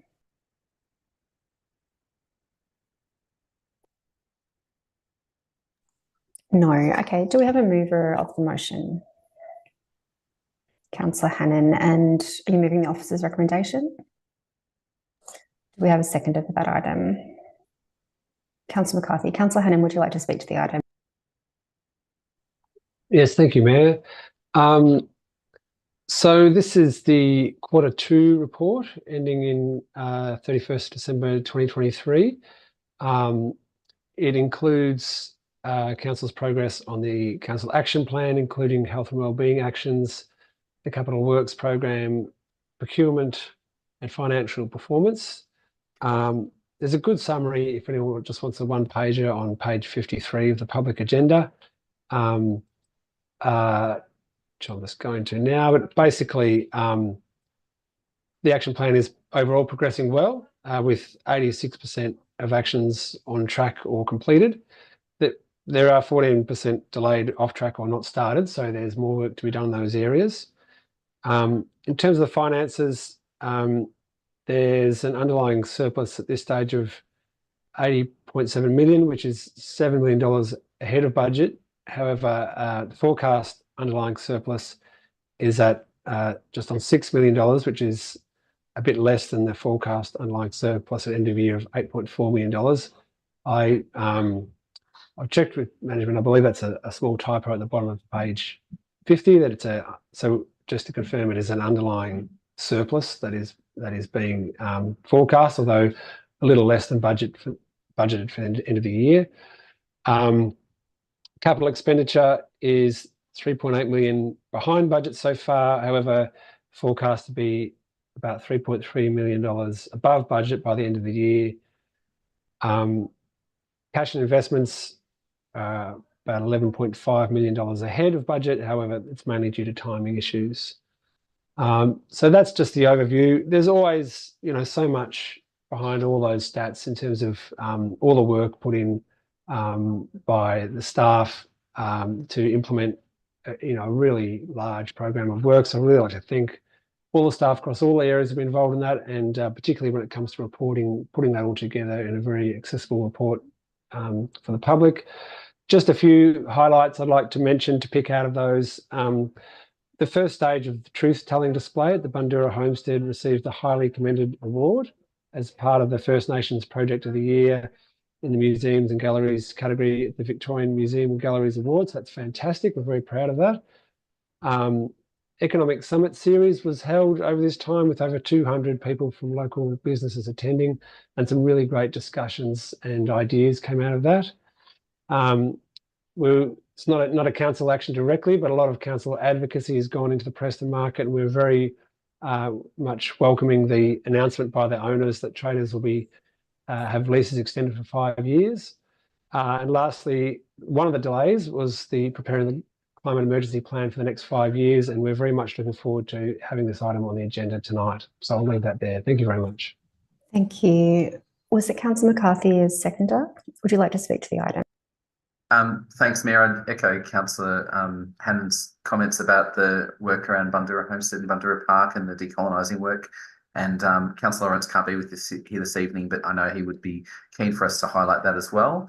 I'd also like to just touch on the fact that in this quarter, Council did install and progress 82 special charge solar systems as part of our Solar Saver program, along with facilitating another 60 solar systems to residents through the bulk buy contract. I think it's worth highlighting that, Mayor, because it has been a foundation of the ongoing work. It is, as I believe, part of our business as usual to provide that facilitation and support, particularly for lower income households, but also to make it easier for other households as well. Mayor, in addition to obviously some great progress across those areas, I want to do a shout out under the health and wellbeing section of the plan. There are some great programs that are underway. Council did award 116 community grants, which had a big focus on combating loneliness and improving social connectedness, increasing women and girls' participation, but also reaching out and connecting with some of our newer communities that haven't had as big a profile. And I would particularly recognise the Somali Week celebrations, the Samoan Cricket Carnival, of course the great work with Aboriginal Junior Football and Netball Carnival, and of course the annual Women's Cricket Carnival. And it's really important that we recognise that there are new and emerging groups in our community all the time that don't necessarily arrive in terms of the top language groups, but absolutely need to be recognised and engaged with through Council. And it's the partnership work that this quarterly report really speaks to, is that Council cannot do most of these things on its own. And it's the partnership with community, whether it's sport, art, recreation, whoever it might be, which is absolutely critical. So, Mayor, I just want to commend the work, but also thank the officers for their work in putting this together. Thank you, Councillor McCarthy. Are there further speakers to this item? No. Okay, we'll put this item to the vote. All those in favour? That's carried unanimously. So we will go on to 9.3, the 22-23 Annual Outcomes Report for the leisure contracts. Councillors, do you have any questions of the officers regarding this item? Mayor, I've got a question which I have flagged with officers, and I just would ask that if it can be taken on notice, because I understand it's a complex one, but just if future reports can provide clarity in relation to the total final position for Council in relation to the various facilities. And that's so that the question was raised in relation to our golf course operations, which are different, but I think it's satisfactory to consider the same approach to be taken across the board. So I just asked a question on notice, Mayor, that if Council can be provided with details of the net position, the net cost to Council or benefit to Council in relation to each of those facilities, and if that can be included in future reports, whether that's possible. Thank you. Kylie, did you want to respond to that at all? Through you, Mayor. Yes, of course. Councillors, the contracts are complex and there are different arrangements for the different contracts and even within the same type, so that both golf courses, the contracts are established slightly differently. But yes, of course, we can provide that information to councillors for the reporting period before you, and we'll also make sure that that's included in future reports. Thank you. Councillor McCarthy, did you have a further question? Thanks, Mayor. And look, the other part of that question was a more specific question, which was whether council could confirm what the total cost to council was for the operation of Northcote Golf Course from the 1st of January 2023 to 30th of June 2023, and which is the first 6 months of Clublinks management. And if council could publish what the total cost is, and also undertake the same exercise for the period for the Bundoora Golf Course as well. Thanks. Thank you. Over to you, Kylie. Through you, Mayor, we'll take that on notice and make sure that's provided to councillors and community and included in future reports. Thank you. Councillor McCarthy, did you have any further questions? No, that's great, and thank you to the officers. Thank you. Have we got further questions on this item? No. Okay. Councillors, do we have a motion? Councillor McCarthy, did you want to move the officers' Happy to move the officers' recommendation. Thank you. And do we have a seconder for that item? Councillor Rennie. Councillor McCarthy, would you like to speak to the item? Thanks, Mayor. I'd like to thank the officers for bringing this report to us. I think it's a really important report, and I want to recognise that we have one provider at the moment for what are really four really important facilities in the city of Darebin, being Narrandjeri Stadium, Darebin Community Sports Stadium, Bundoora Park Golf Course, and of course Northcote Public Golf Course. Each of these facilities has its own contractual arrangements and its own performance metrics. And what's really important is for council, when it considers the performance of these facilities, tries to understand what is important for those facilities. So I want to highlight a couple of things, and I think it's worth giving credit where it's due. We have a new operator in each of those facilities, relatively new, and I'd like to recognise their progress in relation to an increase in recent months in terms of women's participation in our golf course operations. I think that's absolutely to be applauded, because we have had an incredibly low participation over many years. And what we see is still actually quite low, but it's coming off a very low base, but it is an increase. And I would really encourage them to continue to make effort in that space, because all of our facilities should be welcoming and encouraging for all people across the city of Darebin. I want to recognise as well the progress that's happened with Narrandjeri Stadium, which of course is still early in its operation. We always understood that it would be potentially a slow brew in relation to the throughput there, but you can see some great community activities taking place that really invite people in. I have to disclose I am there pretty much every week with junior futsal, and I have to say that I'd like to recognise the Clublink staff are doing a great job, and I think it's worth giving credit absolutely in relation to these operations. Also to recognise the trialling of foot golf has been great to see at the golf courses, and of course also the work at Darebin Community Sports Stadium as well. Mayor, overall, we have quite a bit of information here which councillors need to look at and I think critically analyse, to ask the question, are our facilities doing what we ask them to do, which is to create welcoming open places for participation, not just for those organised sports teams, clubs and activities, but also for people that are looking for passive recreation opportunities and sometimes trying out an activity for the first time. And on that basis, I'd like to recognise that this report does tell us a bit about some of the new and emerging sports that are being trialled, including pickleball, which I'd just like to call out is one that I've seen people playing recently. It's great to see new things being brought in, and of course significantly with our facilities seeing strong focus on gender equity. So I'll leave it to other councillors if they wish to add, but I'd like to acknowledge the contribution that's being made by our sports and recreation community and the activity we're seeing in these facilities. Thanks. Thank you, Councillor McCarthy. Very good to see female participation on the rise. Councillor Rennie, would you like to speak as seconder? Thank you, Mayor. I'll keep it very brief. I was extremely interested to read this report. I think it's so important that we are across this, given particularly that so many of our facilities are now managed by the same operator. I think that puts an additional responsibility on us as councillors to be completely across what is happening. And I am very encouraged by the report, noting that for several facilities, we're only really getting a picture of quite a small length of time in terms of what is covered here. But it is encouraging, and I hope that members of the community will equally take the time to read this. I think it's an important transparency piece, especially as I know many people feel strongly about who operates these services. People are very connected to these services and identify them very strongly with council. So look, I commend our staff who work in this area and manage the contracts, but also do so much to work with the contractor and make sure that our desired outcomes in terms of equity and participation are achieved. But I also commend Club Links for the professionalism that they demonstrated. And I know that in future we'll probably get a report similar to this that includes the operation of the Northcote Aquatic and Recreation Centre as well. Thank you, Councillor Reddy. Have I got further speakers to this item? Councillor Greco. Thank you, Mayor Newton. Look, I would just like to simply add that it's really great to see the utilisation of these facilities, and it's great to see the turnaround that some of these facilities have made in recent time. I refer particularly to the Bundoora Golf Course and the Northcote Public Golf Course. There's been a real turnaround there in terms of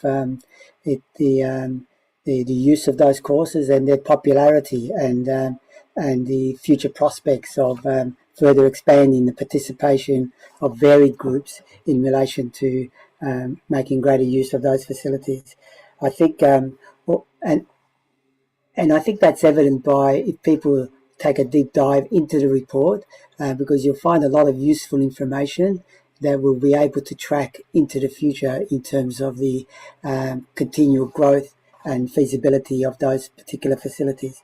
Also, as has been mentioned by other councillors, I'd just like to make a point about Club Links, and in terms of the quality of the reports, I think we would all agree that the depth of information that's been provided to us, the minutia of information, is quite valuable for us. I don't think we've actually seen that level of information in terms of the use of our facilities in the past. So I've got to commend Club Links. I hope that can be sustained and maintained into the future, because it gives us a good overview of the use of these facilities, particularly pointing to how we can make further improvements in their use. So overall, a really, really great result.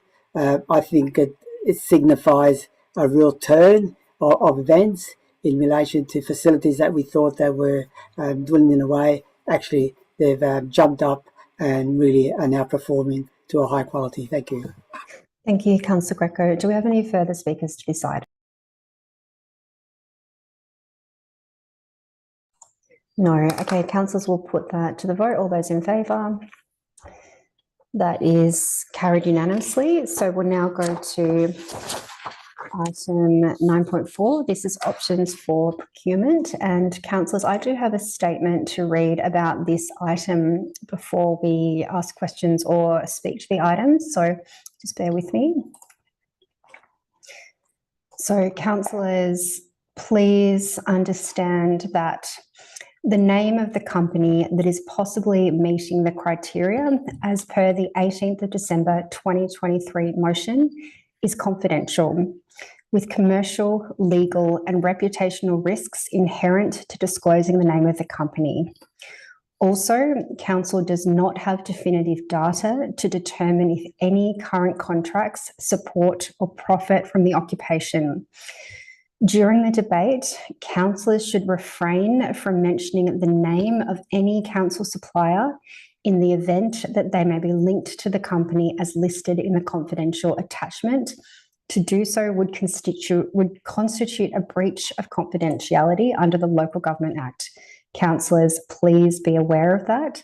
if you want to go anywhere near that, we will need to move into confidential. So, councillors, do you have any questions of the officers regarding this item? Yes, Mayor Newton, I have a number of questions, if I may. And I'll first start off with, given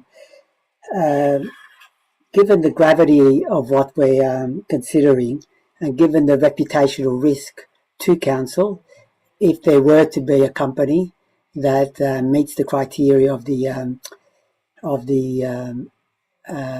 motion that we put forward in December the 18th, given that, I'd just like to get a sense from our CEO and officers about whether a desktop audit review is adequate enough to make a determination on this particular matter. Thank you. Mr. Smith, would you like to respond? Sure. Through you, Mayor, refer Councillor Greco to the report, which talks about just given the council resolution was to bring a report back to this meeting, desktop audit was all we could do in the time available.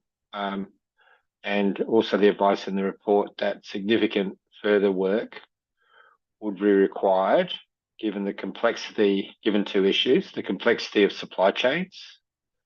So these are, companies don't control the whole supply chain. So you need to investigate that, but also the governance rules requiring council to consult with somebody before making a decision that impacts upon them, and certainly making a decision to seize a contract based on a desktop audit would come with some risk. Thank you. Councillor Greco.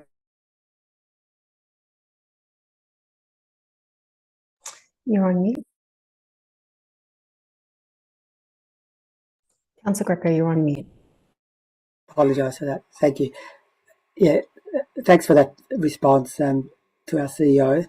Just a further question is that given what was mentioned by one of the submitters, what is the reputational risk to council if it were to be, and given that we have prima facie information that we have one contract with one company that they are complicit in relation to the genocide or plausible genocide in Palestine? What is the reputational impact or damage to council as a result of that?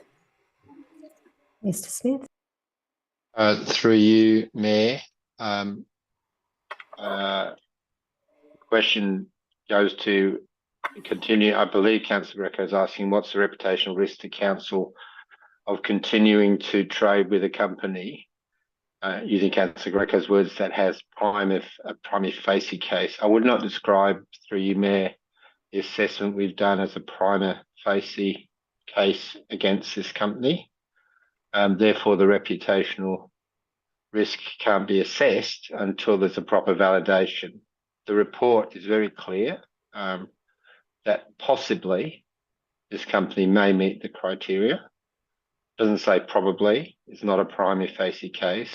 It says possibly. Therefore, I think the reputational risk is lower than if you had a solid case and continued to trade with a company that met the criteria. Thank you. Councillor Greco, do you have further questions? And please be mindful of, I suppose, privacy, confidentiality. Thank you. Yes, I've been very respectful of that, Mayor. Just some further questions is that just in relation to the motion that will be considered tonight, what would it mean in relation to the officer recommendation in regards to option 2?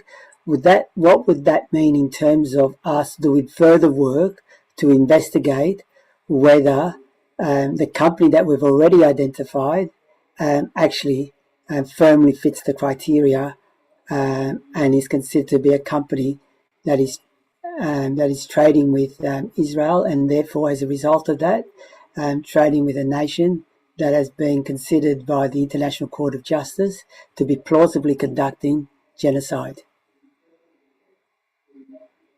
Mr. Smith. Sorry, Mayor, I'll unmute. Thank you for the question, Councillor Greco, and through you, Mayor. I think the question was what would it mean? Right, and I think the rest of it was a statement by Councillor Greco, so I'll just respond to the question. Mayor, given the complexity of divestments, which is talked about in the report, particularly the supply chains and the need to validate, even a lot of companies have supply chains supplying all sorts of parts and arrangements with other companies. That's why it's complex to assess the criteria as given. What it means, option 2, to answer your question, Councillor Greco, is this is probably the best way for Council to consider a procurement policy. In other words, it would strengthen the already existing social criteria in our procurement policy and apply not just to, for example, this conflict in Gaza, but also could then apply to companies who are engaged in conflicts that are against that policy in other areas of the world. So I think the option 2 is recommended by officers is probably the proper way for Council to think about how it wants to strengthen its procurement policy.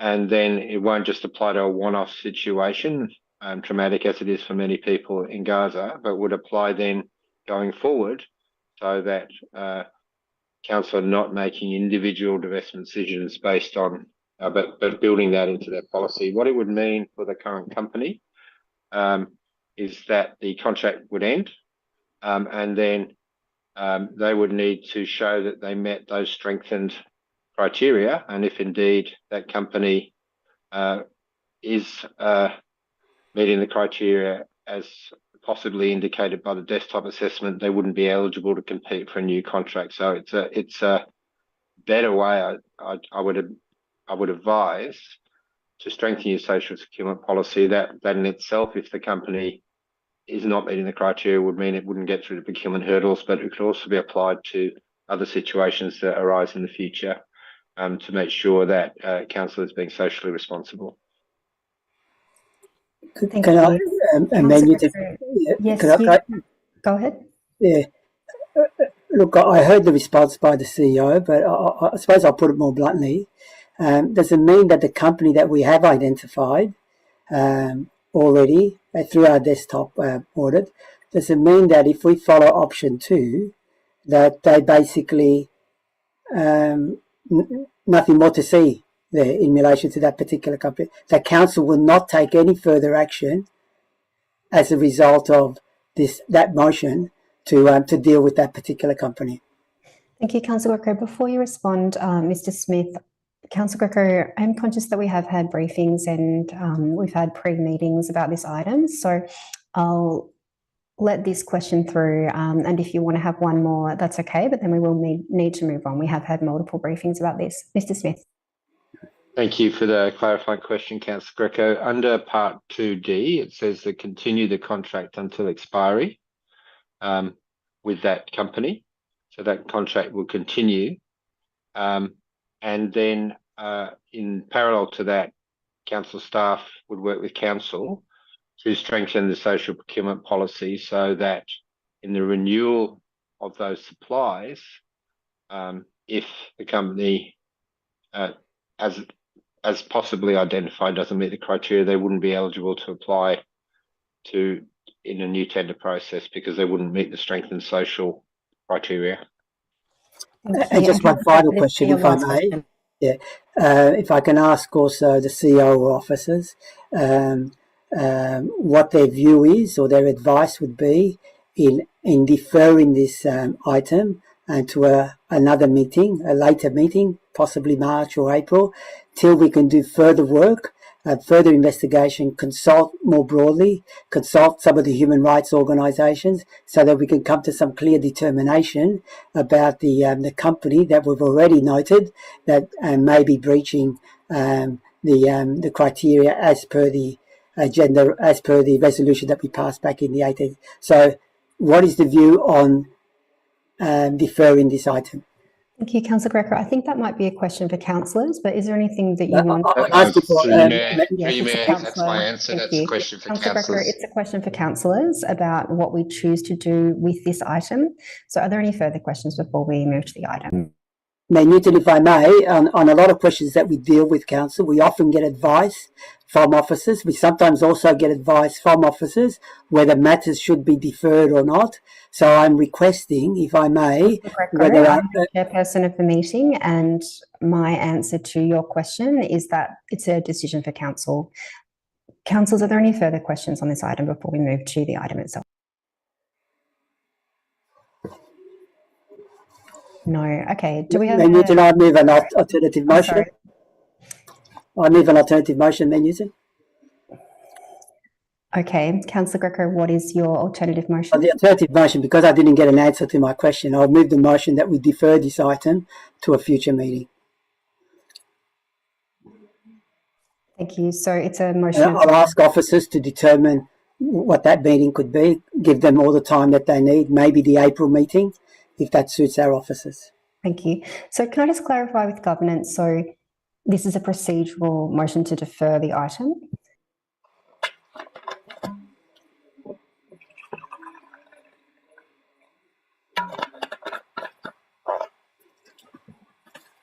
So Councillor Greco, I'll just get some advice just to make sure that we've got the governance right. Mayor Newton, my motion is, it's an alternate motion. It's not a deferral motion, it's an alternate motion. And the motion is that this item be deferred to a future meeting, preferably the April meeting. So it's an alternate motion, it's not a procedural. Have you circulated the alternative motion? I could circulate it now. That's the basic wording of it. If you like, we can pause for a few minutes and I can write it and I can send it to all councillors. But I think the general gist is understood. If I could get assistance from officers to put those two lines up on the screen, I'll be very grateful for that. Thank you. Thank you. We'll just seek some advice on that. Thank you.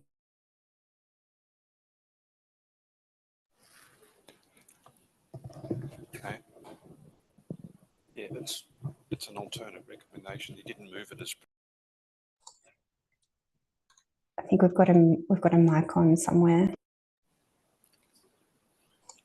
Mr. Smith? Hey, can I ask for an adjournment for 5 minutes so that we can give you that advice? And then it's probably a good time to have a break before debate starts. Let's take a 5-minute break. We'll come back at 7:55 p.m. And yes, we'll work out the procedure for the deferral motion. Thank you.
Councillors, I'll get you to turn your cameras back on.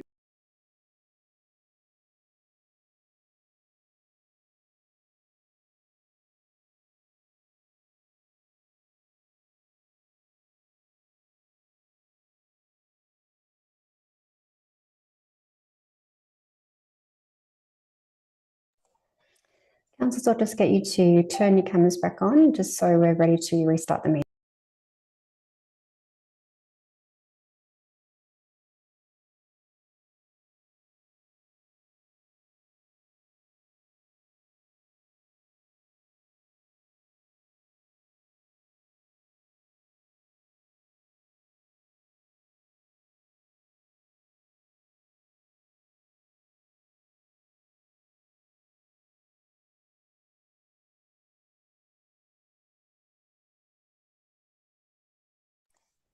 Okay, I'm just checking. Okay, so I've got Councillor McCarthy, Councillor Newton, Councillor Rain, Councillor Hannon, Councillor Greco, Councillor Dimitriadis. 1, 2, 3, 4, 5, 6. Okay, so we can restart the meeting at 7:58 p.m.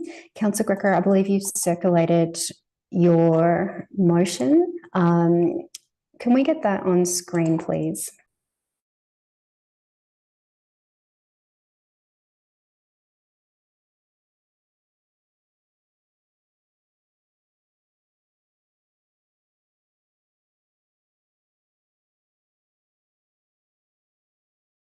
Thank you, Councillor Greco. Is that your alternative motion? Yes, Mayor Newton. I also ask if officers have got any suggestions in making sure that the motion is technically correct. Thank you. Peter Smith, Mr. Smith, would you like to confirm? Thanks, through you, Mayor. Yes, it's an alternative motion, so it's treated like any other motion as opposed to a procedural motion, and it's clear that we'll bring this report back to the April meeting. Thank you. Thank you. Councillor Gregory, sorry, do we have a seconder for the alternative motion? Councillor Dimitriadis. Just before we start the debate, councillors, I would also like to remind councillors of our obligations under the Privacy and Data Protection Act. In the event that personal or confidential information is shared, I will need to immediately close the debate and move to a confidential meeting. So to the governance staff, if I say that we need to go into confidential, we'll need to do that immediately. Councillor Greco, would you like to speak to the item? Yes, thanks, Mayor Newton, and thanks to the officers for assisting. Look, I think this item, without entering into its merits, needs to be deferred. Why does it need to be deferred? I think some of the issues were outlined by some of the questions and some of the submitters today. One is that we received this report, I think, as late as Friday, and it was actually on the agenda on Friday. I know that we received it a few days before then.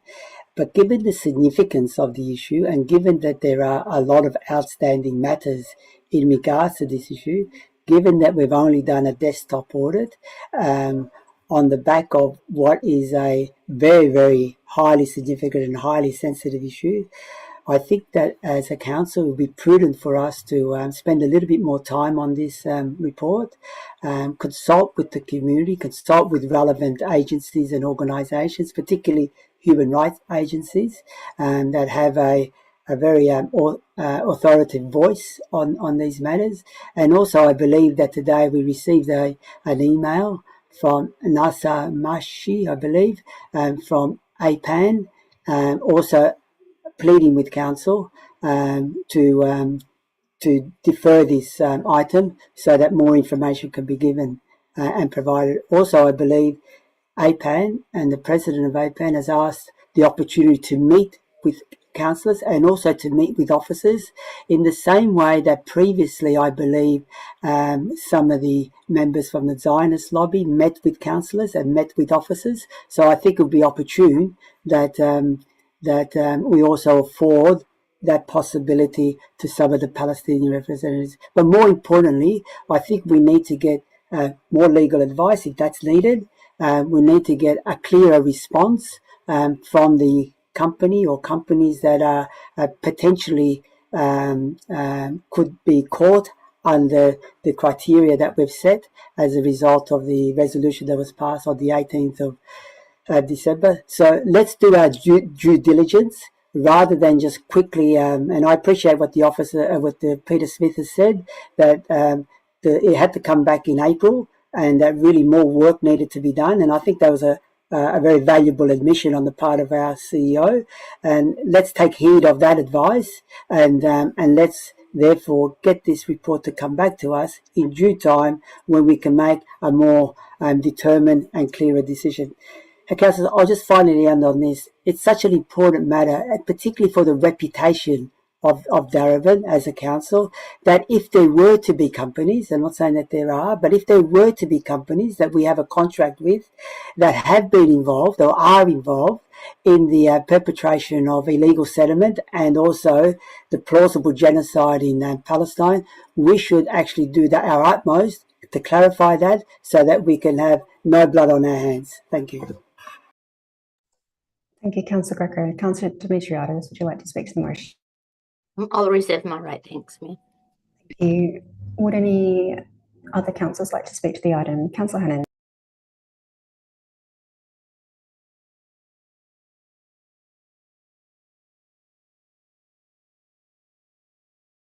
Sorry, Councillor Hannan, you're on mute.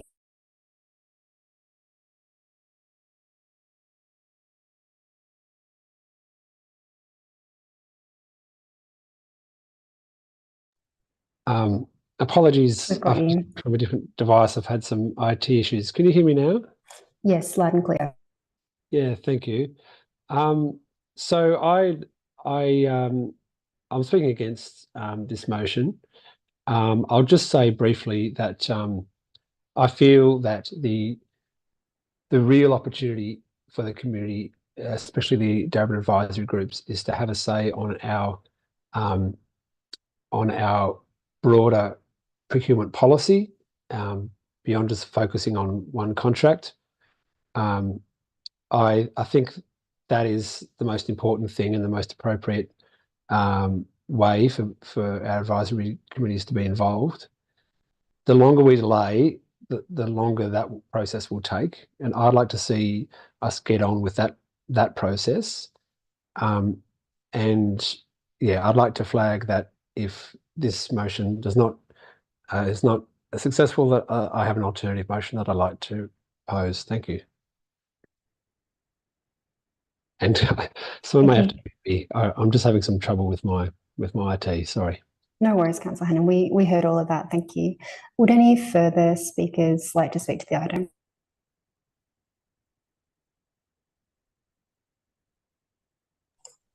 Last call. Councillor Dimitriadis, I'll go back to you in a second. Yes, thank you, Mayor. What I want to say is that this is an important issue, and as the CEO stated earlier, more work does need to be done for a comprehensive report to be presented to council. As was noted also by our submitters, the report that was presented publicly as well as to council was given quite late to us, and we haven't had enough time to actually investigate a lot of these or even look into a lot of these issues. So I think in the interest of transparency and completion, it would be more appropriate to actually defer the item for a later date so we can come back with a comprehensive report that looks into this in detail, because I think it's an important matter. Thank you. Thank you, Councillor Dimitriadis. Mr. Smith, did you want to make a statement before we go to the vote? Sorry, Mayor, through you, under the governance rules, I'm allowed to make a clarifying statement. I'm not sure. There was a statement made that staff had met with the Zionist movement. I'm not sure that's correct. If it is correct, I stand corrected, but I wasn't aware of that. But I also wanted to make a statement that this is a motion to defer it. It doesn't direct us to do further work. My comments in relation to further work were in relation to option 2. So I believe been a little bit misquoted in the debate. This simply defers it and brings the report back to the April meeting. It doesn't direct us to do further work. So I wasn't asked that question at the beginning, but this simply just defers it as though it's been laid on the table. Thank you.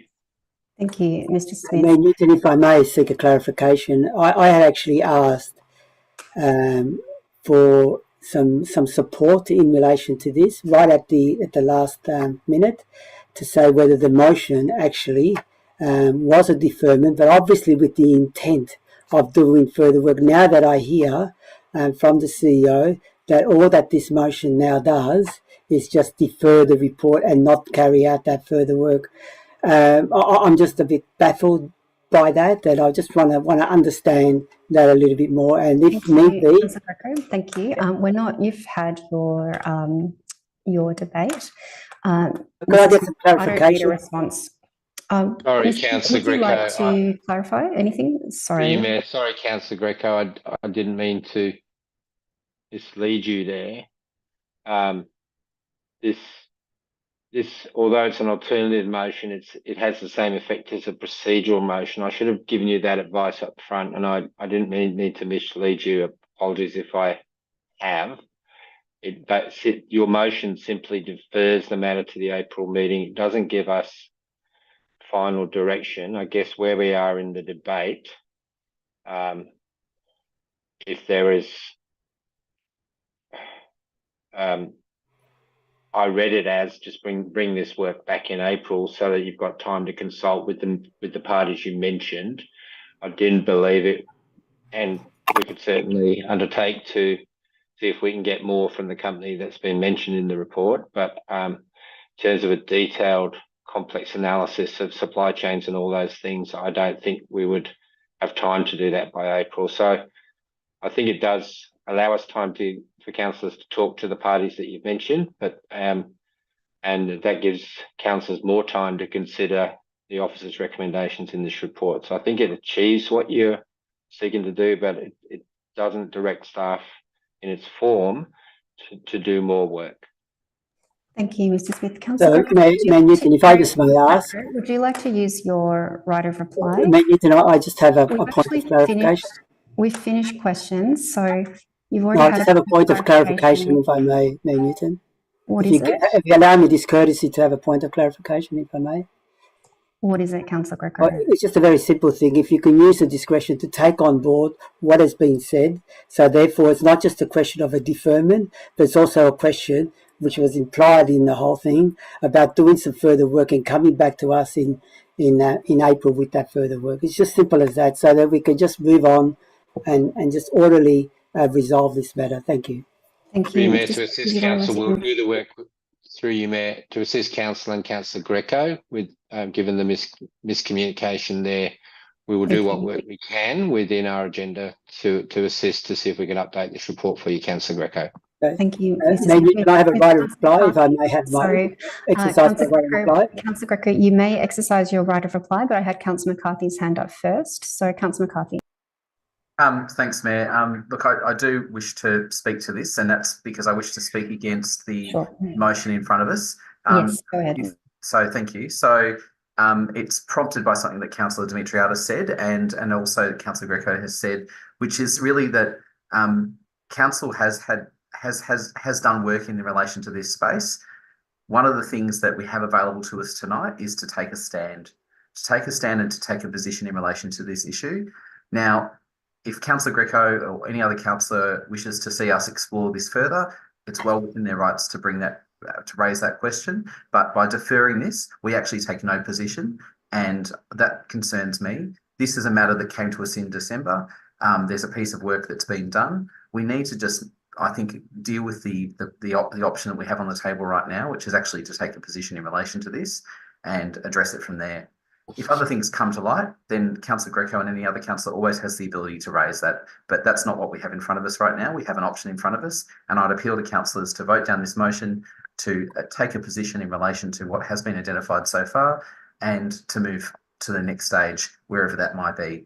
We don't know where this will be come another month, and I think it's worth councillors keeping an open mind. So I just appeal to councillors not to support the complete deferment, because I think it leaves uncertainty and leaves a question. It's time for us to take a position. Thank you, Councillor McCarthy. I think we've heard from everyone apart from Councillor Rennie. Did you want to speak to this? No. Councillor Greco, I'll go to you for your right of reply. Thank you, Mayor Newton. I'll pick up on a couple of points. Firstly, what Councillor Hannon has said. I think Councillor Hannon really gave a half an excuse, saying about the procurement policy work that needs to be done. Fair enough. If we need to do the procurement work policy, that could be separated and that could be done. It's not contingent on the other part of the of the motion. So if we're really sincere about that and genuine about that, let's separate that. And let's get that work started and let that work be done. So I think that sort of counters what Councillor Hannon was saying. In terms of what Councillor McCarthy was saying, it actually astounds me. I'm not sure if Councillor McCarthy saw the letter by the President of the APAN, Mr. Nazi Mashri, who has been the Australian leading advocate in relation to Palestine and Gaza and the genocide that's occurring there, stating that Council should defer this matter. So Councillor McCarthy seems to have an urgency of making a call on this when the #1 advocacy organisation in Australia and their president is saying, councillors, take stock, take hold, do not make a decision tonight, meet with us first, meet with any other organisations that you need to meet with, and then make a decision. So it astounds me, really, I am gutted by what I've heard, that a councillor would say that we need to make a decision when they're not paying due respect to an agency and an organisation which has skin in the game, and that we should pay utmost respect to their views. You may disagree with their views, but at least pay some sort of respect to their views. So try to actually say that we have a greater sense of urgency than what that other organisation does. It's just mind-boggling. So look, I urge councillors, without being overly rhetorical about this, let's just get a report back in April, consult as we should, and then make a call on this. Thank you. Thank you, Councillor Greco. So we've heard from all the councillors. So we'll put this motion of deferral, the alternative motion to the vote. All those in favour? Councillor Dimitriadis and Councillor Greco. All those against? That's Councillor McCarthy, Councillor Newton, Councillor Rennie and Councillor Hannon. That motion is lost. Councillor Hannon, we'll go to your foreshadowed motion. Yes, thank you, Mayor. I have an alternative motion which I've circulated to councillors earlier today. Thank you. Do we have a seconder for that item? Councillor Rennie, I think I saw your hands at the same time. Councillor Hannon, is that your motion? Yes, thank you, Mayor. Thank you. Would you like to speak to the item? Yes, please. And can I just see? Mayor Newton, if I may, it's a new motion. Could I ask some questions in relation to this motion? How many questions do you have, Councillor Greco? Yeah, can I ask some questions? How many questions do you have? I may have a few questions depending on the responses that I get, yes. You can ask questions, but we have seen this alternative motion before and we have had briefings on this topic, so please use your time wisely. Please go ahead. Yeah, Mayor Newton, I haven't been privy to those briefings for personal reasons, so I haven't had an opportunity to ask questions. So I hope you indulge me for a few minutes. The question that I have is in relation to point number 5. It says end the contract at expiry. Can I just get an understanding from officers what that actually means? Mr. Smith, did you want to answer this? Through you, Mayor, that means the contract will end at its current expiry date, which is not in the report, and I can let you know in confidence when that is, Councillor Greco, but I'm not able to talk about that contract publicly.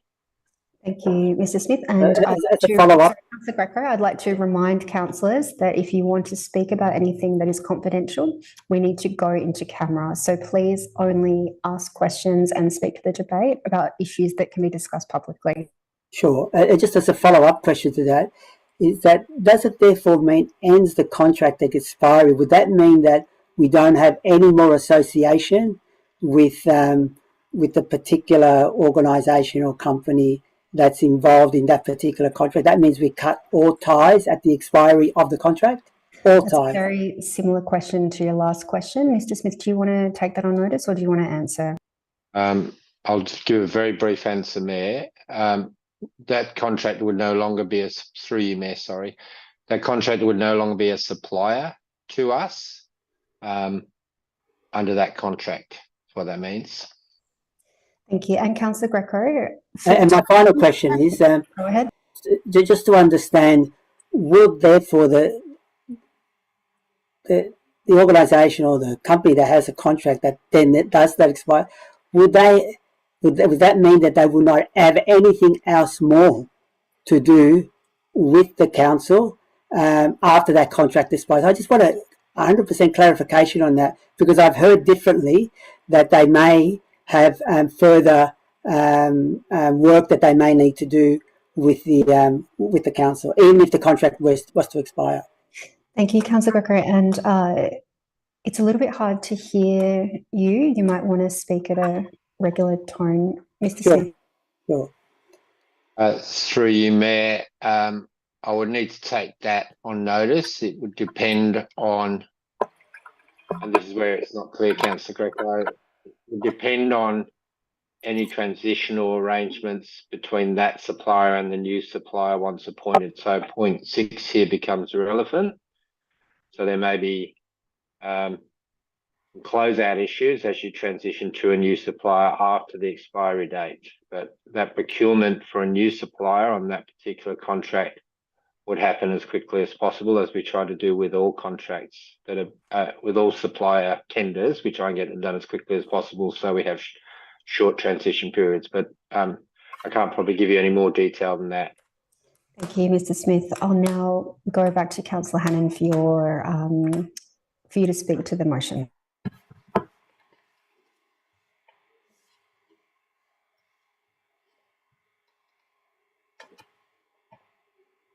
Thank you, Mayor. Could I just have the clock put up, please? Just so I can time my words. Thank you. Sorry, Councillor Hannan, before you start, can I confirm the seconder for this item? Is it Councillor Rennie? Thank you. And confirming that questions have now ceased for this item. Go ahead.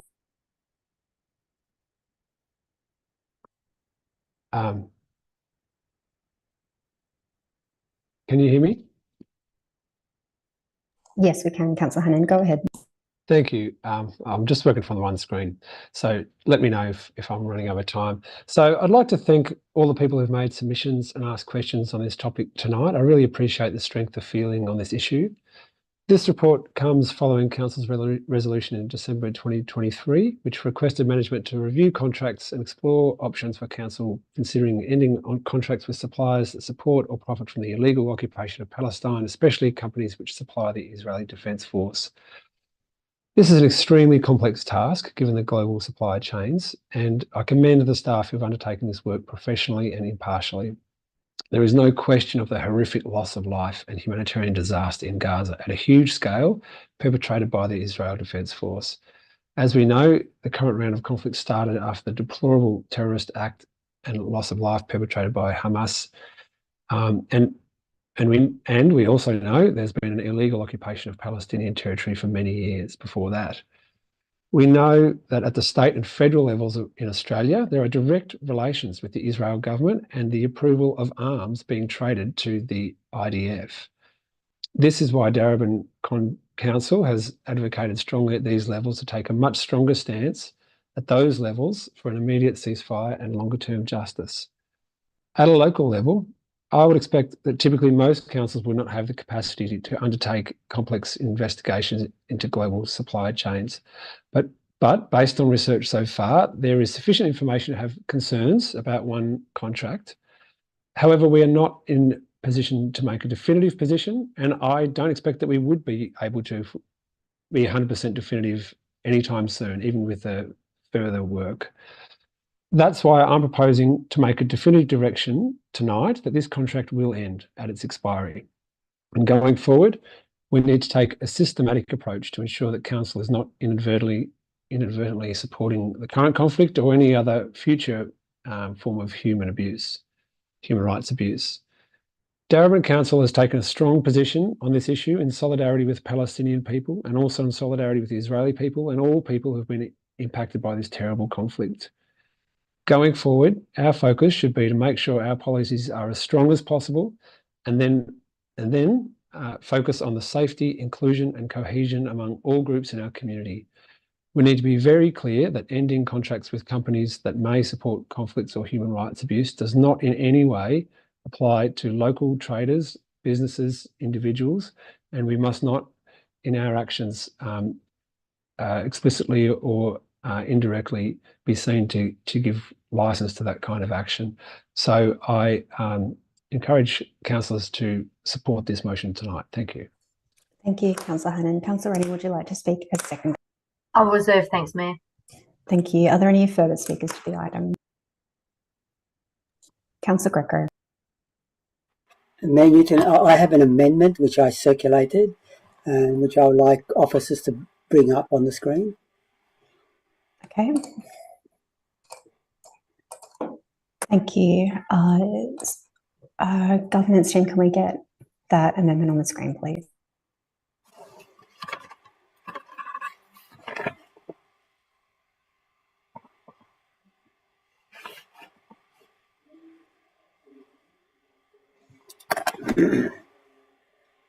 Mayor, Councillor Greco indicated that he'd circulated that. I can't see it in my email box. I have no reasonable way of actually reading that satisfactorily, so it would be good if it could be emailed, please. Councillor Greco, could you circulate your amendment, please? It's already been circulated. I'll tell you the time that it got circulated. It got circulated late this evening after 6 o'clock. What time did you send the email? It was sent to all councillors and the executive leadership team at 6:16 p.m. tonight. Thank you. Thank you.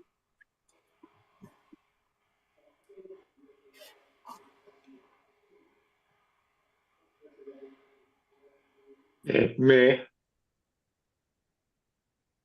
Yes, I was just looking for that email. Mr. Smith.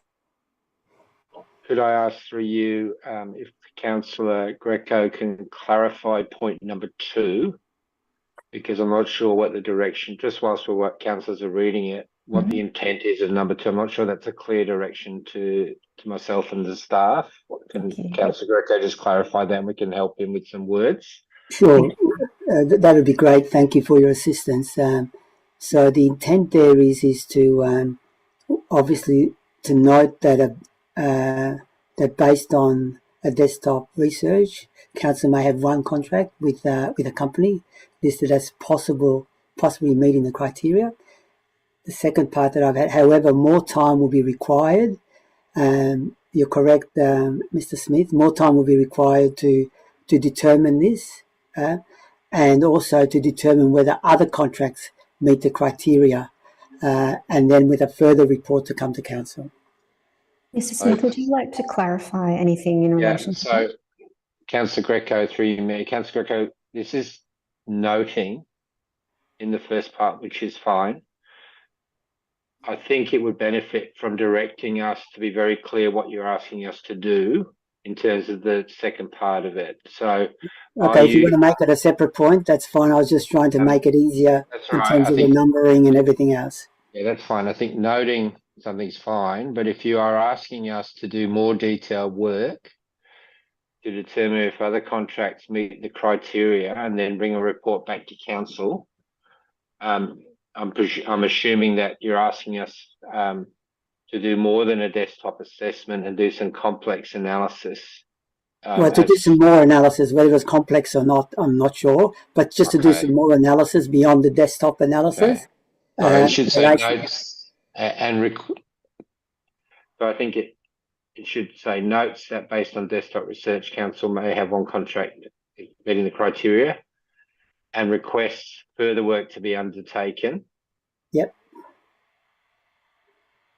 To determine if other contracts meets the criteria with a further report to come back to council once that further work is complete. Just to be clear, and I think you can just take out the however more time will be required. I think you just say request further work. Yep. Does that make sense to you, Councillor Greco? Yeah, let me read that. And request further work to be undertaken to determine if other contracts meet the criteria with a report. Yeah, but not only other contracts, but also the contract that is in question. Yeah, so both the contract that is in question and other contracts. Okay, to determine if the company, if the contract in question and other contracts meet the criteria with a further report to come to council. I think that's what we're both saying. That's right. Thank you. That's right. I think it just needs to give us clear direction, Councillor Greco, so we're clear on what council's asking us to do. Thank you, Mr. Smith. So, Councillor Greco, can I confirm with that change that that's your amendment? Yeah, I'll just have a look while we're at it, just to make sure the rest of the if somebody could cast their eyes over point number 5 to see whether that's also clear to officers in terms of providing them a direction.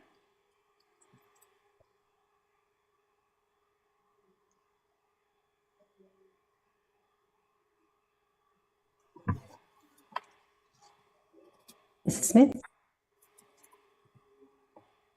I think 4 and 5 are a little bit related here, Councillor Greco, through you, Mayor. So if we update if I just finish and then perhaps I can help you. If we update the social sustainability procurement policy, then any new contract would fall under that. No, that's a separate item. Updating the procurement policy is a separate item. What we have is at hand is the existing contracts that we have, the 295 contracts. But I think that's fine. We can live with that. Thank you, Councillor Greco. Thank you. Thank you, Mr. Smith. Councillor Greco, can I confirm that that is your amendment? Yep, that's great, guys. Thank you. Is that acceptable to the mover and seconder? No, it's not. Thank you. Councillor Hannan, do you have a seconder for the amendment? Councillor Dimitriadis. Councillor Greco, would you like to speak to the amendment?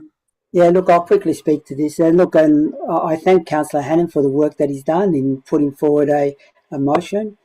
I don't think it just goes far enough or does not provide enough clarity. And the clarity that is needed is if the officers can bring the motion up so that I can speak to it.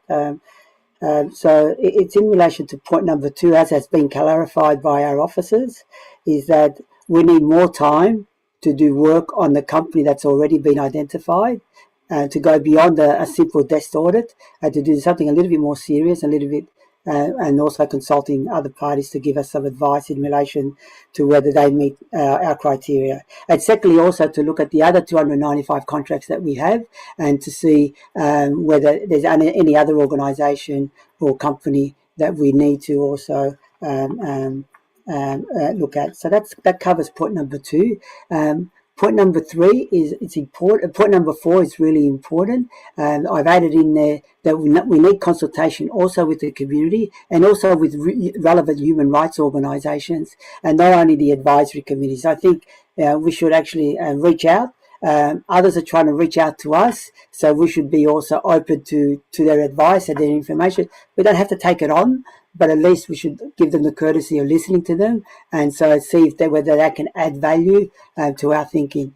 And then point number 5 is a critical point, because when you say ends the contract expiry, what does that mean? I tried to ask a few questions about that. It does not guarantee that then that particular company or company could actually reapply for a new contract as things stand now. So what I've tried to do is add on to that, and I think this takes on the sentiment of Councillor Hannan, is that to say that if and resolves not to enter into a new contract unless the supplier can show cause that they do not support illegal occupation of Palestine, etc. So I think we have to make it absolutely clear that not only that to end the contract when it expires, but also then not offer an opportunity for them to retender or be re-engaged by council unless they can show that they have no association with the illegal occupation of Palestine, and also profiting from the genocide and the apartheid that's occurring in the state of Israel, and also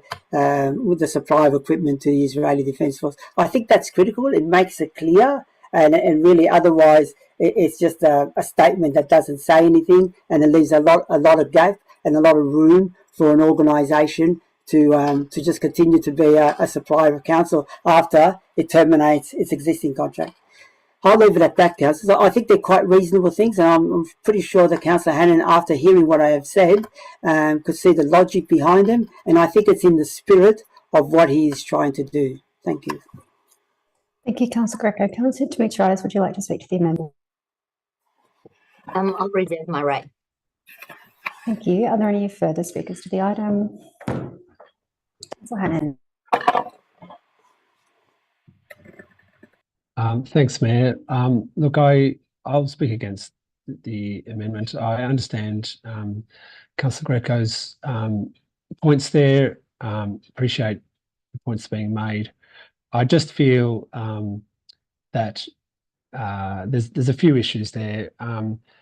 In terms of this report not going far enough, I remind councillors that this was the task that was set in December 2023 to come back in February with a report. There was an urgency about it.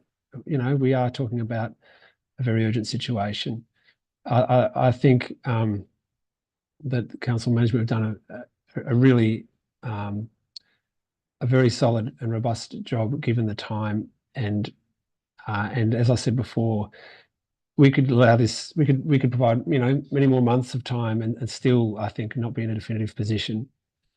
In terms of having wider consultation, I'd again remind councillors that when this started in December, there was no consultation with the advisory committees. There was no consultation with the Interfaith Committee, with Welcoming Cities Reference Group, with any of the advisory committees.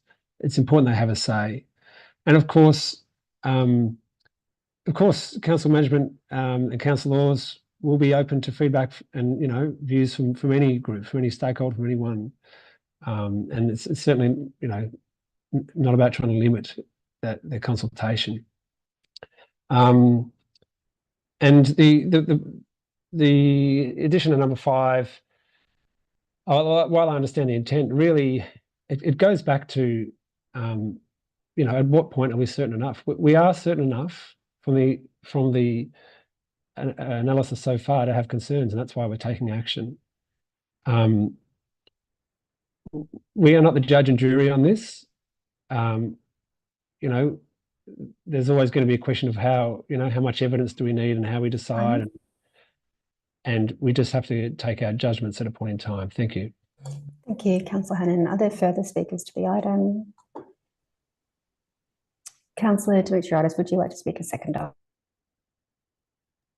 Mayor, I first wanted to ask if there's anybody else that wants to speak on this, because last time Councillor McCarthy came in, even though I was the seconder and wanted to do a right of reply. So is there anyone else that wants to speak to it before I actually do my right of reply, so I can reply to whoever else wants to speak? Councillor Demetriadis, you're not doing a right of reply. You're speaking to the item as a seconder. I can check if you like. Councillor McCarthy or Councillor Reddy, would you like to speak to the item? No. Councillor Demetriadis, please speak a seconder. Thank you, Mayor. So I'm obviously supporting this for because it does clarify a lot of things. Just basically point 5 says ends the contract at expiry. This is just a common statement. A contract ends at expiry. It's just a common statement. So actually explaining that we won't go into a contract and any other new contracts after that makes a bit more sense, whereas all contracts end at expiry. So that needs to be clarified if that's the intent of that this council wants to go down. Ends the contract at expiry is just a common statement that is for any contract. I also note that point 4, there's just a grammatical error. So it includes consultations with relevant human rights organisations. It's missing the word with relevant human rights organisations. And I think that's a big part of this particular project that hasn't been addressed to date that we should be looking into as well. So I'm supporting this because it makes a lot more sense than it was previously. It clarifies a lot of issues and it ensures that everyone is becomes informed about the issue. That as in everybody gets a chance to express their views on the issue as well. Thanks. Thank you, Councillor Dimitriadis. I'll close the debate on the amendment there. So we're now voting on Councillor Greco's amendment to this item. All those in favour? Councillor Greco and Councillor Dimitriadis. All those against? That's Councillor McCarthy, Councillor Newton, Councillor Rennie, Councillor Hannan. That amendment is lost. So we'll go back to the substantive. Did I have another amendment to put forward? I've just circulated it now. It's a very simple 2-line amendment, which I hope the mover and the seconder will take on board. It just got circulated now, so check your emails and you will see it. Okay, so that's been circulated to councillors and ELT. Can we get that amendment on the screen, please?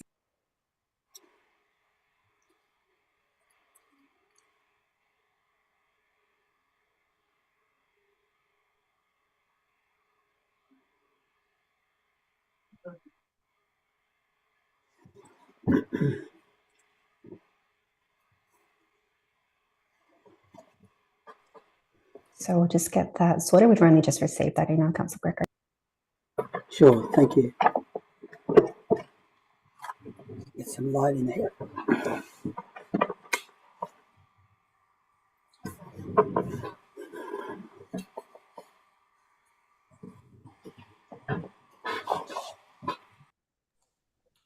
We'll just wait for that to come on screen. Are there any questions on the amendment while we're waiting? Councillor Hannan. Yes, Mayor. Can you hear me? Yes. Yes. I just have a question. So it's not so much on whether we invite Mr. Mashri specifically, but would this limit? I guess I'm trying to avoid where we have to name every specific individual or group that we want to meet with. So by specifically naming one individual, would that rule out council management or councillors meeting with other individuals or groups who may have views on the social procurement policy? Thank you. Mr. Smith. So you're on mute. Sorry, through me, I was just checking the governance issue. Can I have the question again, please, Councillor Hannan? Thank you. Councillor Hannan. Yeah, it was essentially if we specifically in this motion invite one stakeholder, Mr. Mashri from APAN, would this limit council management meeting with or inviting other stakeholders or groups to speak about these issues? I've just read through me. I've just read Councillor Greco's amendment. I think it says invite council council invite Mr. It's grammatically needs a bit of correction. I think it should say that council invites Mr. Nasser Mashri, President of APAM, to meet with them to discuss the issues raised in this motion. So if we can just get that.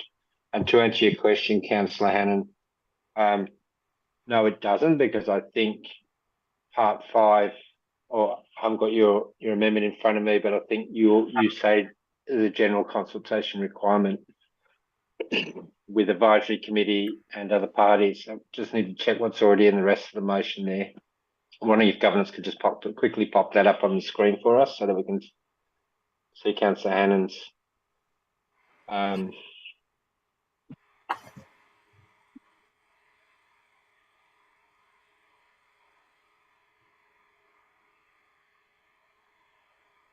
so that's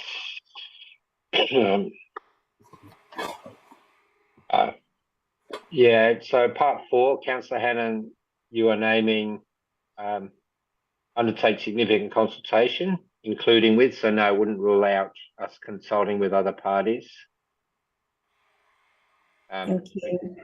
Significant means we consult widely. Thank you. Councillor Hannan, did you have further questions? No. Okay, so is that amendment acceptable to the mover and seconder? Yes. Thank you. Councillor Hannan?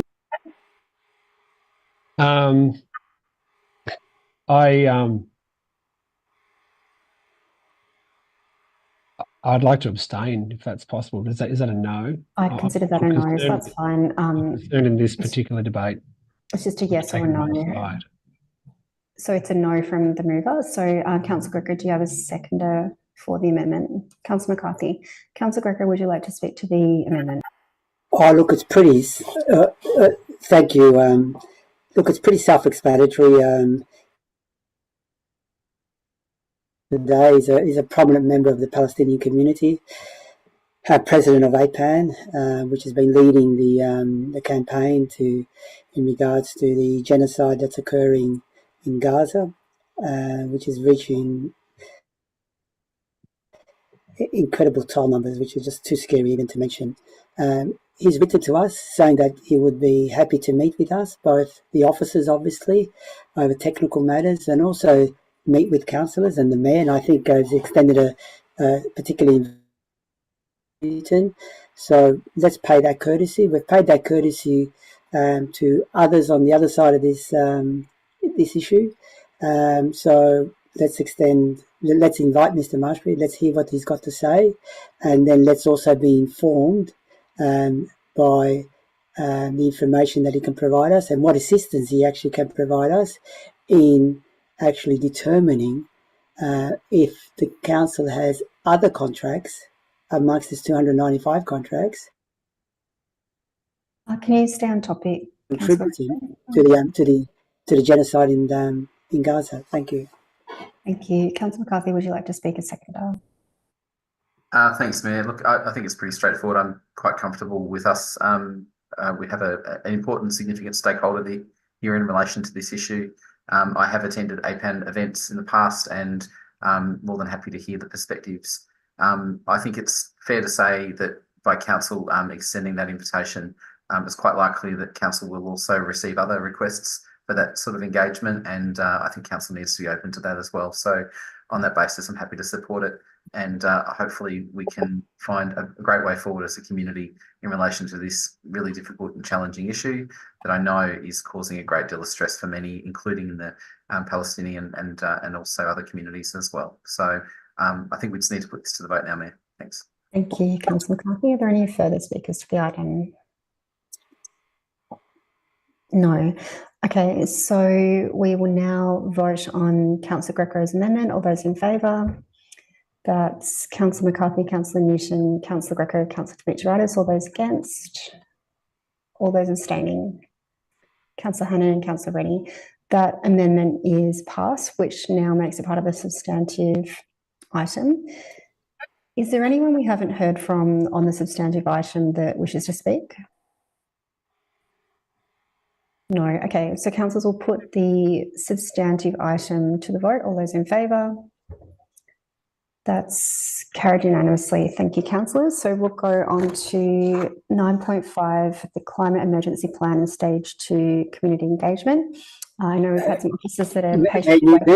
Mayor Newton, I would like to revise my vote. I didn't hear you very correctly. I would like to abstain from the vote. Sure, we'll just redo the vote. So all those in favour. Can we redo the vote, please? You sort of rushed it through. Yes, that's what I just said, Councillor Greco. So we will redo the vote. So all those in favour of the substantive item. It's Councillor McCarthy, Councillor Newton, Councillor Rennie, Councillor Hannan. All those against? All those abstaining?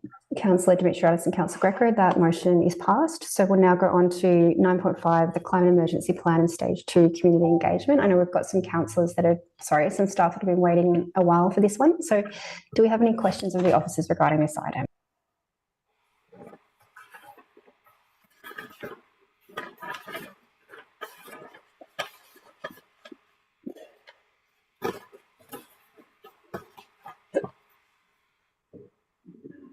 No questions. Okay, do we have a mover for this motion? Councillor McCarthy? Mayor, I'd like to move an alternative motion which has been circulated to councillors and has received some officer response as well. Thank you. Can we get that alternative motion from Councillor McCarthy on screen, please? Thank you. Is that your alternative motion, Councillor McCarthy? Yes, that is correct, Mayor. Yep. Thank you. Do we have a seconder for that item? Councillor Rennie. Councillor McCarthy, would you like to speak to the item? Thank you, Mayor. I'd love to. And thank you very much, councillors, for your support for this getting to this stage. So on the 5th of December 2016, following a remarkable campaign by DCAN, CASE and other climate campaigners, I had the privilege as a councillor to put forward the world's first climate emergency declaration, which was supported by all councillors. That declaration led the groundwork for our rapid expansion of solar savers, which supported 2,200 residents and businesses to install over 9,600 kilowatts of solar, more than doubling solar energy production in Darebin in 4 years, as well as leading over 50 councils to create the Victorian Energy Collaboration, the largest emissions reduction project of local government in Australia. Darebin Council became carbon certified carbon neutral in 2020 and committed to the delivery, which we've seen recently, of an all-electric aquatic centre at NARC, something that had never been done before in Australia. Since then, 2,355 jurisdictions have declared a climate emergency, including 117 in Australia. We also led the creation of Climate Emergency Australia, which has been instrumental in connecting hundreds of local councillors and council officers in coordinated action, advocacy and knowledge sharing. Recently, the Minister for Climate Change and Energy, Chris Bowen, wrote to me and acknowledged the work of local councils and acknowledged the federal government has also recognised the climate emergency, and I think that should be celebrated. I share all of this to set the scene regarding the item before us tonight. The development of Darebin's second climate emergency plan has been a long time coming. So I want to thank council officers, community members of the Climate Emergency Darebin Advisory Committee, First Nations elders and other representatives, and of course our incredibly committed local climate action groups and campaigners. Over 1,000 people have contributed to this plan, and I want over 100,000 people to know about it. The 4 pillars of the plan are clear: caring for country, towards zero emissions Darebin, community resilience and adaptation, innovation and leadership. The plan identifies a range of priority actions, Mayor, that Council will commit to, including First Nations initiatives to achieve climate justice, a financing scheme to support 1,000 households per year to switch off gas, go all electric and all renewable, an energy equity scheme to help at least over 150 low income and renter households each year to reduce their energy bills, adopt energy efficiency measures and stay safe during heat waves, with 1,000 households to be targeted by 2027. And a pilot program to create place-based low emissions neighbourhoods with a focus on our most vulnerable residents and households. And of course, integrating climate action and risk mitigation across all council operations and services. Climate emergency action is everyone's business at this council. My additional point commits council to prioritise investment in the delivery of this plan in upcoming and future budgets in line with the climate emergency we face. That's what our community expects us to do. At a future council meeting, I'll also be asking council to consider supporting the Climate Rescue Accord, which builds on our climate emergency declaration with a new 3 Rs for local government: reduce emissions, move fast to zero, remove CO2 through drawdown, rewilding and other strategies, and of course, repair through active cooling strategies throughout our built environment. Mayor, I commend this plan and I can't wait to hear what our community has to say. Thank you, Councillor McCarthy. Councillor Rennie, would you like to speak to the item? I'll reserve, thanks, Mayor. Thank you. Are there any further speakers to the item?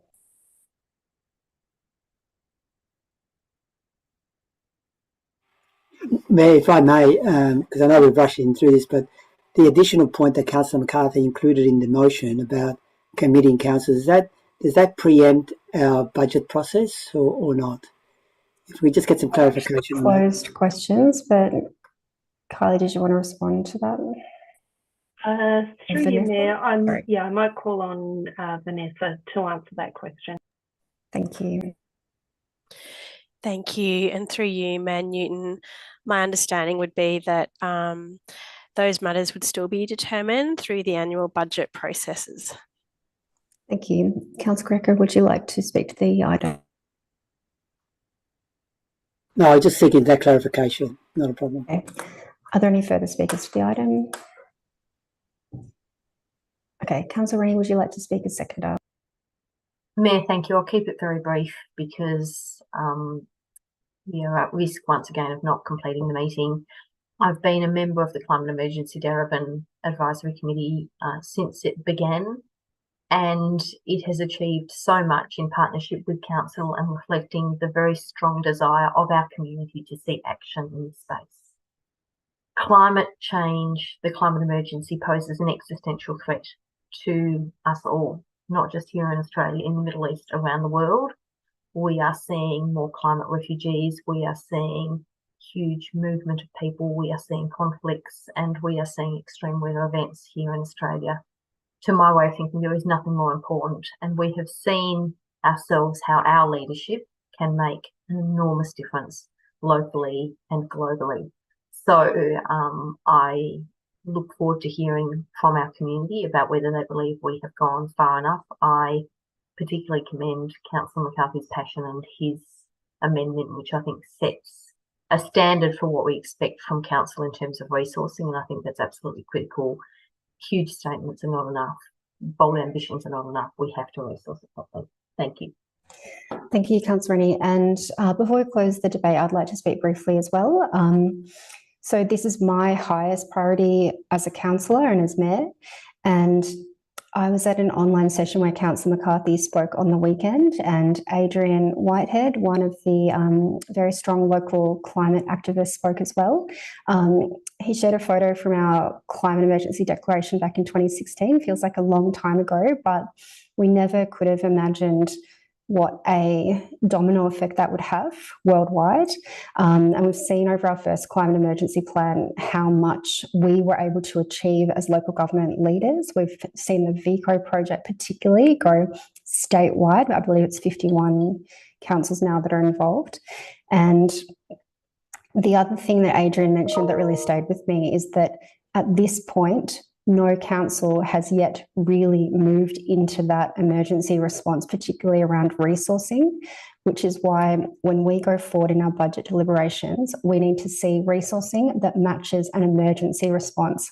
We started that declaration in 2016. We are now in 2024. We're in the climate emergency and it's only going to get worse. So council must do everything that we can in our power and to advocate to other levels of government to address this as strongly as possible. So this is my number one priority as a councillor and mayor, and I'm really looking forward to what the community tells us about what we need to get exactly right in the final plan. So I'll leave it there. And councillors, we will now put this item to the vote. All those in favour? That's carried unanimously. Thank you, councillors.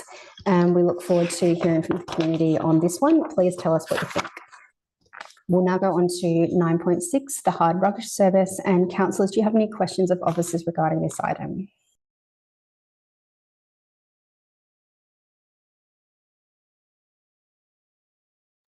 Mayor, I understand there might be an amendment, so I might ask a question once if the amendment is put.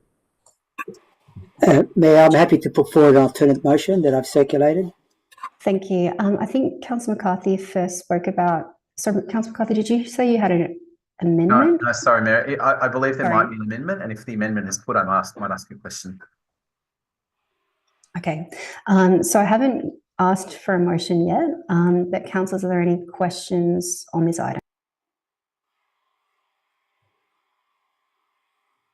No. Okay. So Councillor Fitzgerald, have you got a question?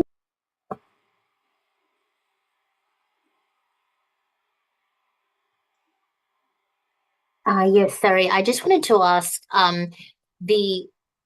with the consultation process that occurred, there were, I think there was 3 options that were put out to the public. However, what about the option for there to be 2 pickups rather than just 2 booking services? Because I know the option to have 2, according to the report, the option to have 2 booking services was a priority. But what about the option to have 2 collection services? Was that asked at all? Councillor Dimitrios, do you mean to general collection services? Okay, not booked. Ms.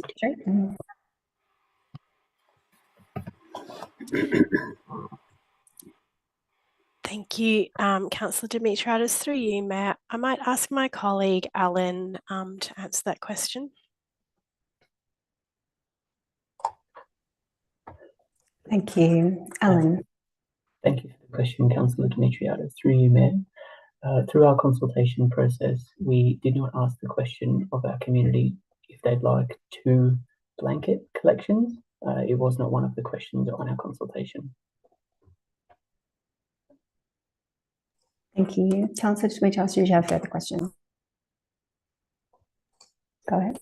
Yes, sorry. I note that there's been just talk in the community that the collection service is currently done in winter.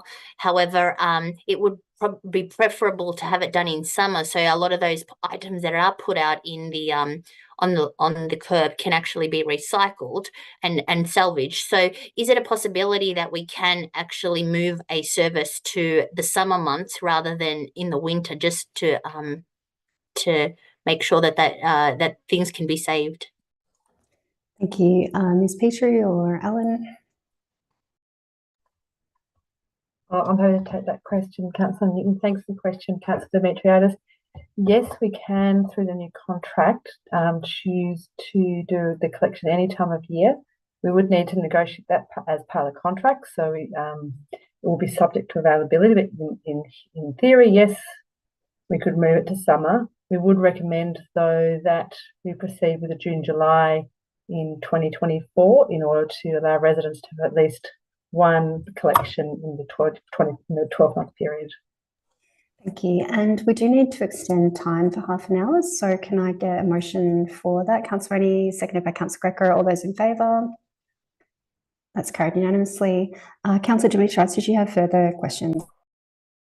No. Councillor Greco, did you have questions? I had a question, yes, if I may. First of all, thanks for the report. It's a very exhaustive report.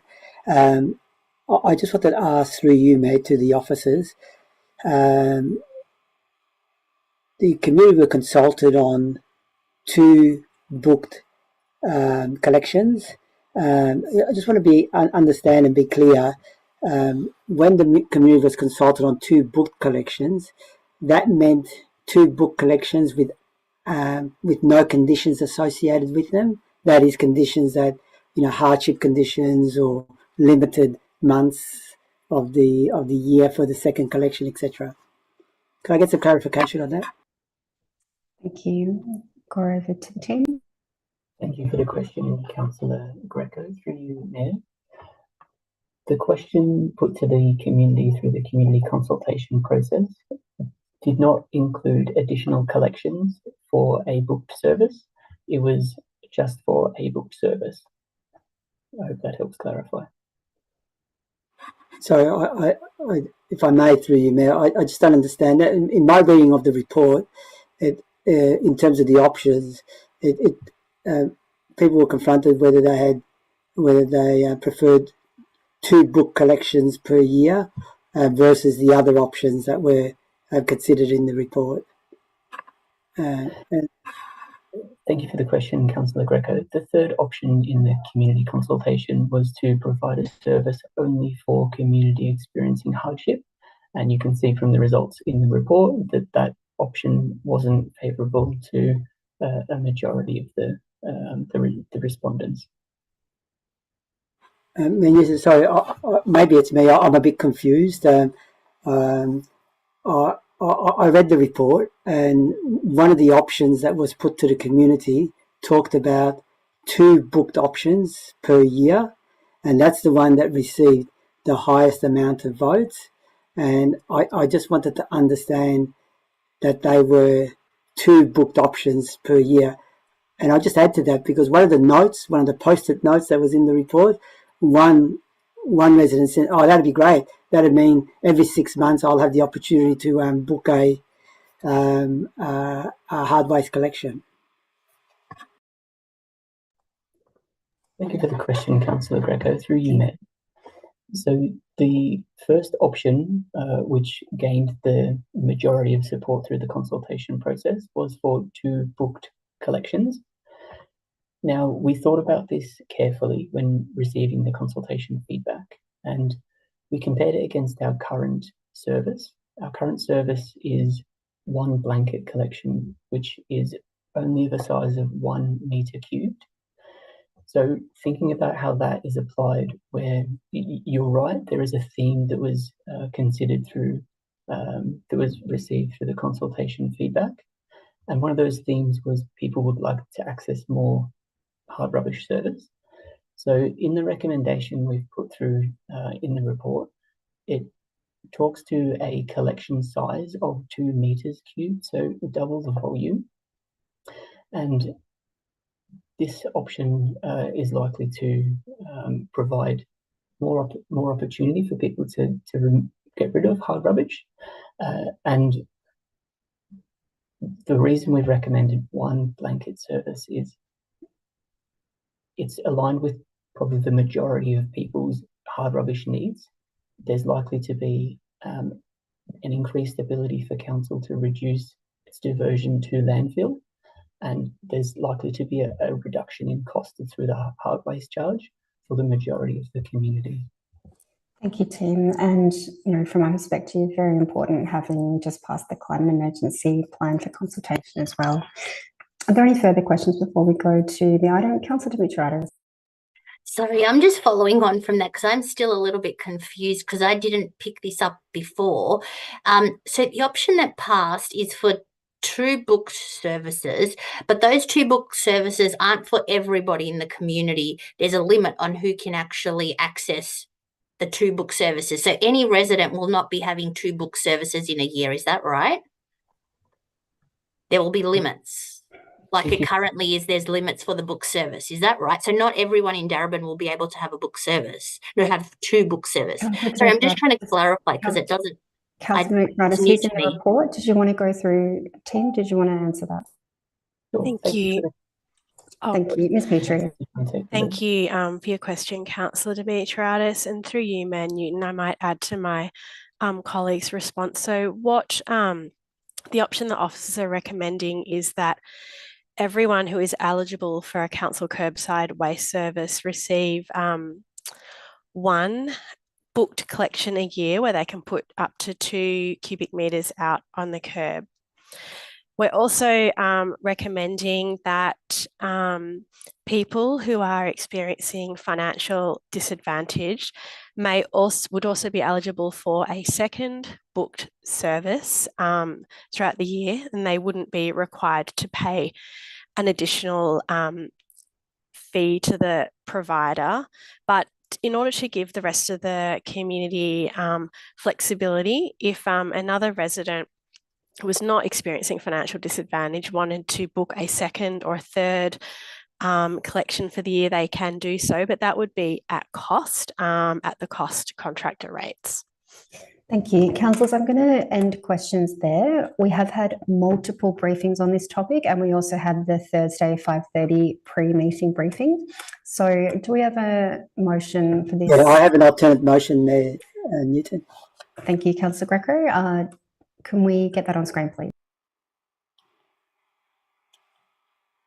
Thank you. Is that your alternative motion, Councillor Greco?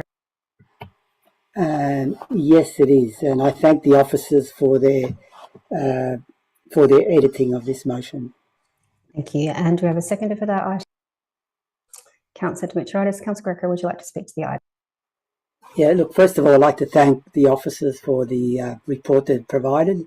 It's great to get community feedback, and what this motion does, it acknowledges the feedback that we have received, but essentially the guts of this motion is that as a trial, we move forward with 2 collections per year. That is consistent with the consultation that occurred with the community, where the community said, as part of the consultation, not the options that were put as part of the recommendations of the officers, but as part of the consultation process, community said, over 50% of the community said that they would prefer 2 collections per year. They also said that they would prefer 2 booked collections per year. So to me, it's clear that the community wants more collections per year. The other thing that comes out strongly in the report is that the community really favours the blanket collection service. That is the annual blanket collection service that we currently have. So what this motion then tries to do is actually combines a few things together. It says, okay, let's have 2 collections per year. One of those collections will be the usual blanket collection, preferably doing that in the summer months where there will be a higher propensity of recycling some of the stuff that is put out on the footpaths. So like that, we reduce the amount that goes to landfill so that it doesn't get spoiled by rain. And then also in the 1 year, the community has an opportunity to request a booked selection. So that's the crux of what this does. If you look at point number 2 on the motion, it says that from an equity impact assessment perspective and a gender impact assessment highlighting having 1 booked and 1 blanket hard waste is closer to universal design approach and is more accessible for a range of different groups. So obviously that's the best way to go. That's the most equitable way to go in terms of providing this valued hard waste collection for our community. I think we need to move in that direction. There's the officers help with a bit of transitioning to that process, trialing that for 2 years, and then coming back with a report about the suitability of having 1 blanket cover and one booked cover. I think it's the way to go. I think that's what the community wants. I think the community loves the idea where we can have a blanket collection, and because of all the community interaction that generates, and also then having a collection. And the final point that I've made, the recommendation that has been put forward by officers actually diminishes, is less than what we currently are offering our residents. Currently we're offering our residents 1 blanket collection, and I'll just finish on this note, and we're also offering a limited booked thing, a booked Councillor Greco. Thank you. Councillor Dimitriadis, would you like to speak to the motion? I'll reserve. Thanks. Thank you. Are there any further speakers to the item? Councillor Rennie. I don't wish to speak to the item, but I've just foreshadowed that I have, that I'd like to move the officer's recommendation should this not be successful. Thank you. Thank you, Councillor Rennie. Are there any further speakers to the item? Councillor Dimitriadis, would you like to speak to the item now? Sure.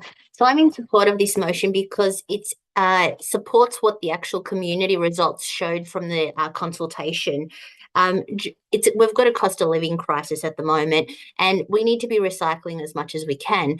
Given this is an opportunity to put things out on the street. We know a lot of people go out, and the Darebin hard rubbish heroes, they're out during this time when there is a blanket pickup to find goods that they can reuse. And I think this is important. It's not just our local, it's a lot of community members who do that. So I think what Councillor Greco has put up, that to have a blanket pickup as well as a book service for people would be a great opportunity for people to continue to reuse things as much as they can. And as Councillor Greco mentioned, the current officer's recommendation actually says that is offering less than what the community currently has access to. So currently we only have access to 1 book service, which is very, very limited. I can never get on the list to do it. It's always booked out. And we also have a general blanket service, which a lot of people use, and that's where a lot of people go out and grab valuable things that can be reused and recycled. So I think it's important that we keep the blanket pickup continuing and going on in Darebin, and we need to make sure that we are listening to our community, because the community have specifically said that they want to have two pickups, and their preference is to have a blanket pickup as well. So I'm supporting this amendment. Thank you, Councillor Dimitriadis. It's the alternative motion. Councillors, I believe we've heard from everyone that wishes to speak, so we're now voting on Councillor. You can have the right of reply. No one spoke against the item. I think Councillor Rennie did speak against, in terms of putting a foreshadowed motion. That in effect is speaking against. I might get advice on that, actually. Mr. Smith, can I get advice on If Councillor Rennie says she didn't speak against the item, she just foreshadowed. Can I get advice on that? I'm actually not clear on if there's a right of reply. I get through you, may I ask Anthony or Anna to answer that? Thank you.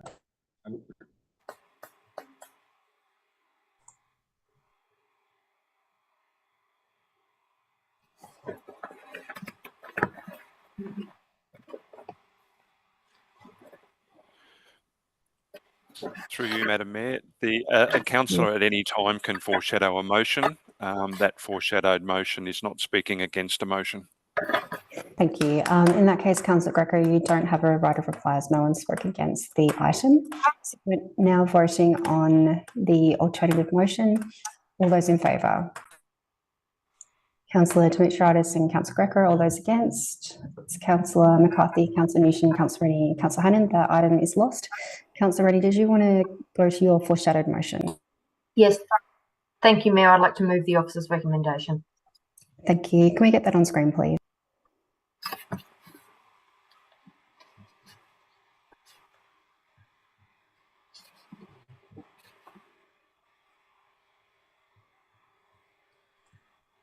Thank you. Is that what you wish to move, Councillor Rennie? Yes, thank you. Thank you. Do we have a seconder for the item? Councillor Hannan. Councillor Rennie, did you want to speak to the item? Sure, thank you, Mayor.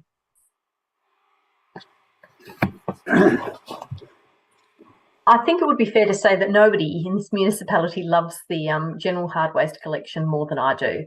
From the time my children were young, we viewed it as a form of entertainment and walked the streets, taking ride-on kids' toys down a block before leaving them and finding another toy and moving on. To this day, I continue to love it. But my love and joy at collecting hard rubbish from piles on the side of the footpath should not overshadow what the evidence tells us is the most effective way to deal with excess consumption and a huge volume of unwanted goods in our community. And the evidence is really clear that if we want to divert more stuff from landfill, having booked collection is more effective.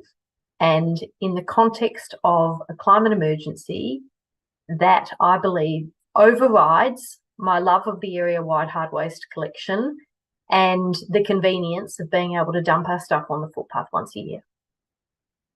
A booked collection will result in more thoughtful disposal of goods, might help people rehome goods more appropriately, and provides greater opportunity for education so that people understand that when they book that collection, it goes to landfill, because I think at the moment there's a widespread misconception that things put out on the footpath are recycled when in fact they are probably not. The proposed solution of one booked collection free for every resident who's eligible and additional collections for people experiencing some kind of hardship is also, from an equity point of view, really strong. And I think that is another principle that this council holds dear.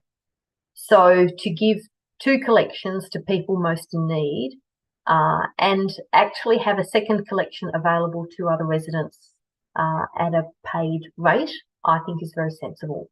If we have a free collection, a second collection available to everyone, then most people will not use it, but everybody will pay for it, because we are now operating in a situation with a waste charge in which the costs of this are directly passed on to residents.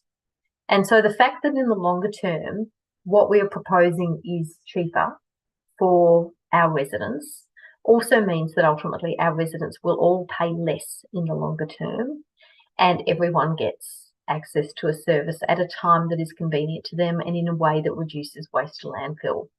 So it will be an adjustment. In making that adjustment, we're having a final area-wide collection and we are piloting this for 2 years. So when we've had 2 years of the new system, we'll be able to get feedback, see how people have adjusted and readjust if that's what we decide to do.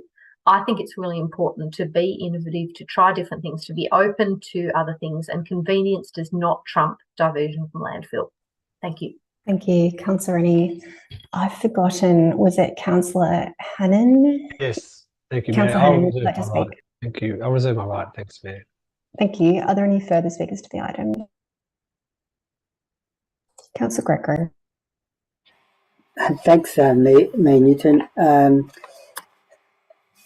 Look, the option that we have before us that has been put forward by officers is a service which is much less than the current service that the community is getting at the moment, as mentioned by Councillor Demetriadis, who finished off my comments of the previous debate. That's fundamental. Of course it will be cheaper. Why would it be cheaper? Because we're providing less of a service. If you provide less of a service, it obviously has to be cheaper. And you would hope it would be cheaper, because otherwise then there'll be a question of efficiency and effectiveness. It was clear in the report that certain groups in our community will be disadvantaged by not having a blanket collection service. And also the report clearly makes the statement that a booked and blank service, combination of both, will make it more accessible for a range of different groups in our community. And that's fundamental. Here we don't get that. Here we get a book service, and then we get a very restricted service, a second service, book service for those facing hardship. And mind you, the hardship that community has to face is according to our hardship rules, which are as a result of the hardship associated with paying rates and things, which is a very, very tough test to meet. So the other final point that I would make is that, are we listening to our community? We went out to consultation. We said to the community, what would you like? Two book services, one blanket service with a limited book service. And the community clearly said to us that they would like two services. Yes, they said they would like two book services. We're not offering that up. We're offering something substantially less. And I think there'll be repercussions for the council in relation to this. Thank you, Councillor Greco. Are there any further speakers to the item? No. Councillor Hannon, sorry. No, Newton, I want to move an amendment, therefore. What is your amendment, Councillor Greco? And my amendment is just simply that we retain the existing service that we have, which is one of the options that was considered as in the report. Mayor, that's opposite. I'll seek governance advice, but my opinion would be that that's opposite to the motion. Can I seek governance advice on that, please?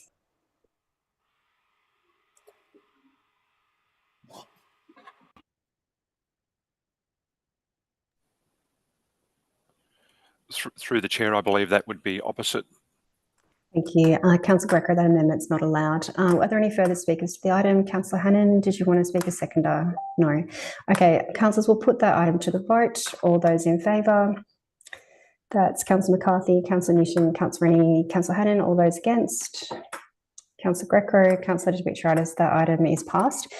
Councillors, we have 41 minutes left before we need to close the meeting. I want to get through the agenda, so that means that we have to move through every item within 8 minutes per item. So, councillors, if you are the seconder, I ask you to not speak unless it's something you really want to say.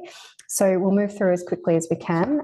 We will go on to 9.7, Declaration of a Special Charge Solar Save Around 4.2 Batch 4. Do we have any questions on this item? No. Do we have a mover for the item? Councillor McCarthy, do we have a seconder? Councillor Rennie, Councillor McCarthy, would you like to speak?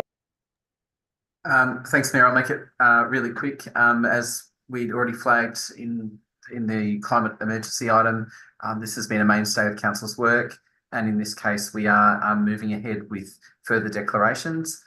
In this case, we will be supporting a number of properties to undertake the Solar Saver scheme, and it's great to see that we continue to see that support for the program. In terms of the total amount that's going to be levied under this particular tranche, we're talking about $183,000 in contribution, which is a significant investment, once again, in solar. And lastly, Mayor, I just point out that this program is the mainstay of council's climate action work with residents. And in this case, the program is going to see 141 kilowatts of solar power generation, which is the equivalent of taking 77 cars off the road. So that's a great contribution again. Thanks, Mayor. Thank you, Councillor McCarthy. Councillor Rennie, do you wish to speak to the item? No. Are there any further speakers to the item? No. I'll put this item to the vote. All those in favour? Thank you, councillors. That saved us a bit of time. That's passed. That was passed unanimously, right? Yeah, thank you. Getting late. We'll go on to 9.8, which is responsible pet ownership at Edwards Lake. Are there any questions on this item? No. Okay, do we have a mover for the item? Councillor Greco. Do we have a seconder? Councillor McCarthy. Councillor Greco, would you like to speak to the item? I'll look very quickly. I think the report is self-explanatory. This is a report in relation to some attacks that have occurred at the lake, given the sensitive biodiversity of the lake and how we're trying to improve the lake, the water quality of the lake, and also the wildlife associated with the lake. I think that's supported some of the initiatives that have been articulated in the report, and I thank officers for putting that information together and also taking action. I also like to thank the Friends of the Edwards Lake for their contribution and also their collaboration in relation to assisting the council officers in making sure that we do our utmost to protect the biodiversity and the sensitivity associated with the lake. I'll just leave it there for the sake of time, Mayor Newton. Thank you, Councillor Greco. Councillor McCarthy, would you like to speak to the item? No, thanks, Mayor. Councillor Greco's covered it. Thank you very much. Just from my perspective, this was a motion I put forward a few months ago. We've got really good results from it, councillors. So yeah, really, really happy to see this happening. And we will now put this item to the vote. All those in favour? That's carried unanimously. Councillors, we're on 9.9, which is response to resolution housing for Darebin community member. I have a conflict on this item, but councillors, before I head off, I will remind whoever's chairing next that we do need to call for an extension of time in a few minutes. But Mr. Smith, I'm going to hand over to you as temporary chairperson to appoint a councillor as temporary chairperson, but I'll exit the meeting and just let me know when you need me to come back. Thank you. Thank you. Thank you, Mayor. Councillors, can I have a nomination for temporary chair for this item, please? And Councillor Rennie, you nominating yourself? No, I'm nominated Councillor McCarthy. Councillor McCarthy, you happy with that? Any other nominations? Councillor McCarthy, please take the chair. Thanks, Peter. So, councillors, you will have seen a report that was circulated separately in relation to this matter. Can I ask councillors, and once again I will reiterate, it's important to be very careful and cautious in relation to our questions or words or thoughts in relation to this matter because of the sensitivity of the item. But I will ask if there were any questions that are allowable. Councillor Dimitriadis, and councillors, if I do interrupt you, it is just because I need to make sure that we don't transgress any of the confidentiality requirements in relation to this. Councillor Dimitriadis. I just wanted to ask officers about whether, if this item was to be deferred, would that have any implications? Thank you, Councillor Dimitriadis, and through you, Mayor Newton.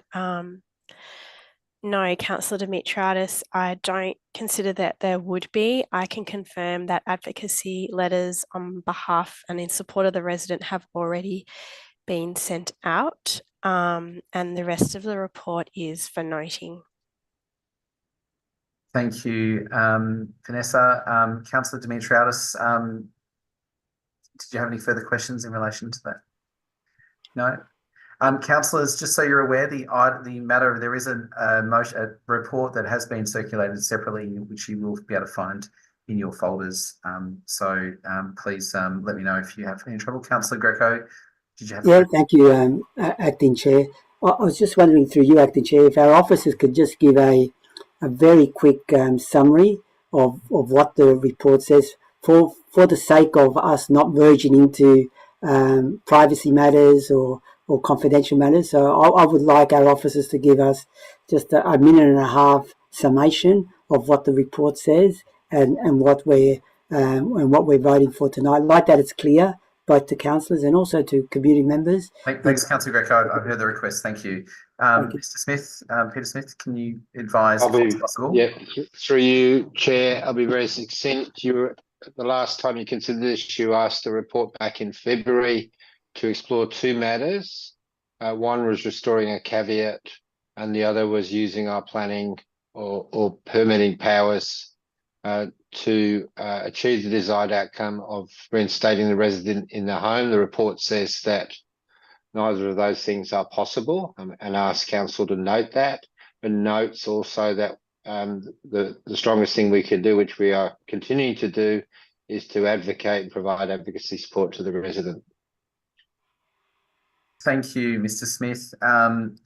Councillors, I'm conscious that we are getting close to 9:30, so I'm going to ask if there's a motion to extend. Councillor Rennie, thank you. You're moving that. Can I have a seconder for that motion, please? Councillor Hannan, thank you as the seconder. Those in favour of extending the meeting by 30 minutes? Thank you. That's passed unanimously. Thank you, councillors. Thank you, Mr. Smith. Councillors, I'm in your hands. You have a recommendation there. Councillor Rennie. I'll move the recommendation. Thank you. Thank you. Before you do that, Councillor Rennie, can I just check with Mr. Smith whether we should be displaying that recommendation on screen so councillors are aware of what they're voting for? Thank you. Yes, fine. Thank you very much. Okay. Councillor Rennie, can I just confirm that is the recommendation or the motion you're moving? Yes, thank you. That's correct. Thank you. Councillors, can I ask if there is a seconder? Councillor Hannan, thank you. The seconder. Councillor Rennie, would you like to speak to the motion? Thank you. And look, I'd like to acknowledge Councillor Tim Lawrence, who's not able to be in this meeting tonight and who has been passionate about this issue and an exceptional and extraordinary advocate for this resident over a length of time, and I feel that that's worth acknowledging. At the same time, I think we need to recognise when we cannot achieve what we initially set out to achieve through advocacy, and that is to restore this resident to a home that was much loved and was her home, and which tragically, through a set of circumstances beyond her control much of the time, she has been evicted from. And I think that it's actually got to a point where it's really important for us to acknowledge the limitations of our power, because to not do so as a local government, I think, is getting in the way of finding other solutions that would mean that somebody no longer experiences long-term and chronic homelessness. And what has happened here is terrible. I wouldn't wish it upon any resident of Darebin, but I think that, you know, our role now in advocacy and making sure that this person and every person in Darebin is adequately housed is something that I hold very dear. I know that Councillor Lawrence does, and you know, I hope that that's where we can get to with this resolution, because I think continuing to hold out hope of an outcome that cannot be achieved is actually a particular kind of cruelty. Thank you. Thank you, Councillor Rennie. Councillor Hannan, as the seconder, would you like to speak to the item? No? Thank you. I would just like to reserve my right. Thank you, Mayor.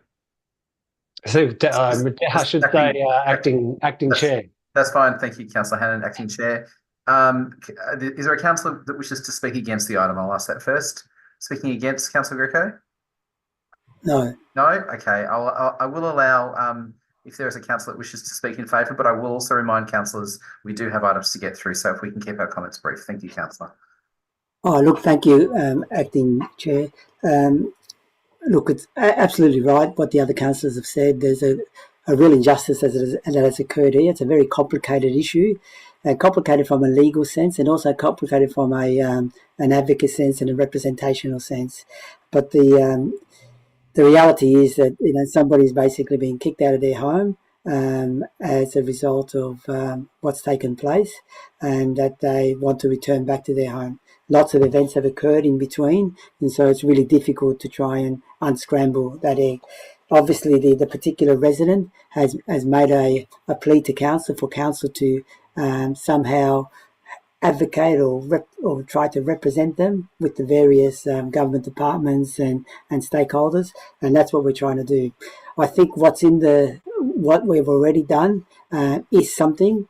I really think that we should maybe in the future think about what more we could do and really scratch our heads to sort of see how more we can support, how better we can support this particular resident. So with that sort of proviso, I'm happy to support the report, but I really strongly believe that we need to consider what more can be done in the future. Thank you. Thank you, Councillor Greco. Before I put the item, I'll just check if there's any further councillors that wish to speak in favour or against. If not, I'll put the item then. Councillors, can I have those in favour? Thank you, councillors. That's passed unanimously. Mr. Smith, if we can invite the Mayor to return to the meeting. Thank you.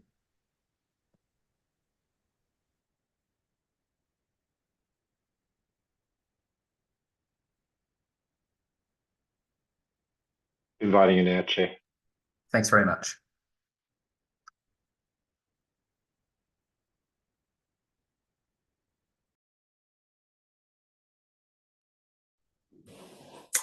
Hi, councillors, can you hear me? Yes, great. So we'll go on to item 9.10, property matters, sale of minor assets. Do we have any questions on this item?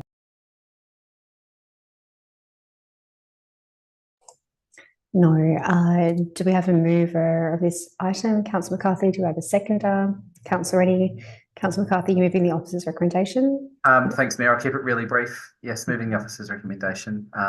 Please go ahead. Thank you. Look, just really quickly, Mayor, we do have a recommendation in regard to a proposed discontinuance and sale of road between 252 and 254 Tyler Street in Preston, and the sale of discontinued road adjoining 102 Hughes Parade and 2 Wellman Street Reservoir. Mayor, I think the item speaks for itself. These are procedural, and happy to endorse the recommendation as listed. Thanks. Short and sweet. Councillor Reddy, would you like to speak to the item? No. Any further speakers? No. Let's put this to the vote. All those in favour? That's carried unanimously. Thank you, councillors. We're making good time. We will go on to 9.11, which is container deposit scheme leasing arrangements at Ray Brunham Gardens car park. Do we have any questions on this item?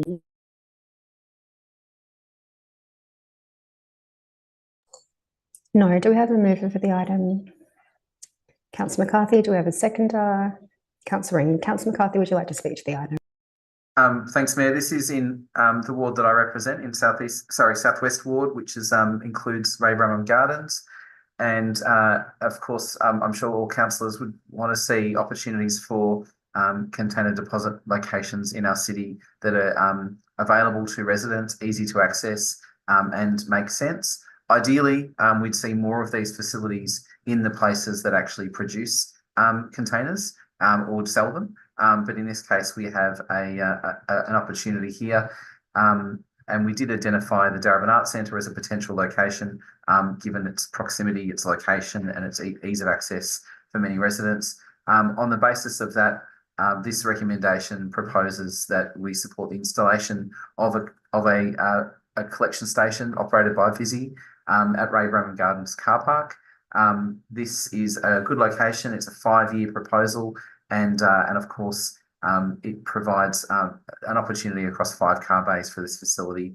I think this will be well supported by our residents, and I would obviously ask council officers to continue to keep us informed about how this is going. Apart from that, Mayor, nothing more to add. Thanks. Thank you. Councillor Ring, would you like to speak to the item? Thank you, Mayor. I would just like to draw people's attention to the attention to detail that has occurred in relation to safety at this site, noting that it's near a school and that there are particular provisions around not having truck access and being able to do pickups at school drop-off and pickup times. And I think that's important for everybody to be aware of in case there are any parents who say, well, is this desirable at this location? Those issues have been really thoroughly explored. Thank you. Are there further speakers to this item? No. Just before we close debate, I think this is a great location, smack in the middle of Darebin. I was fortunate enough to get to see the upgrade of the recycling facility for glass at Laverton, the busy facility, which is really cool. Really cool to see how it all happens. So I'd encourage anyone to visit there if you get the opportunity.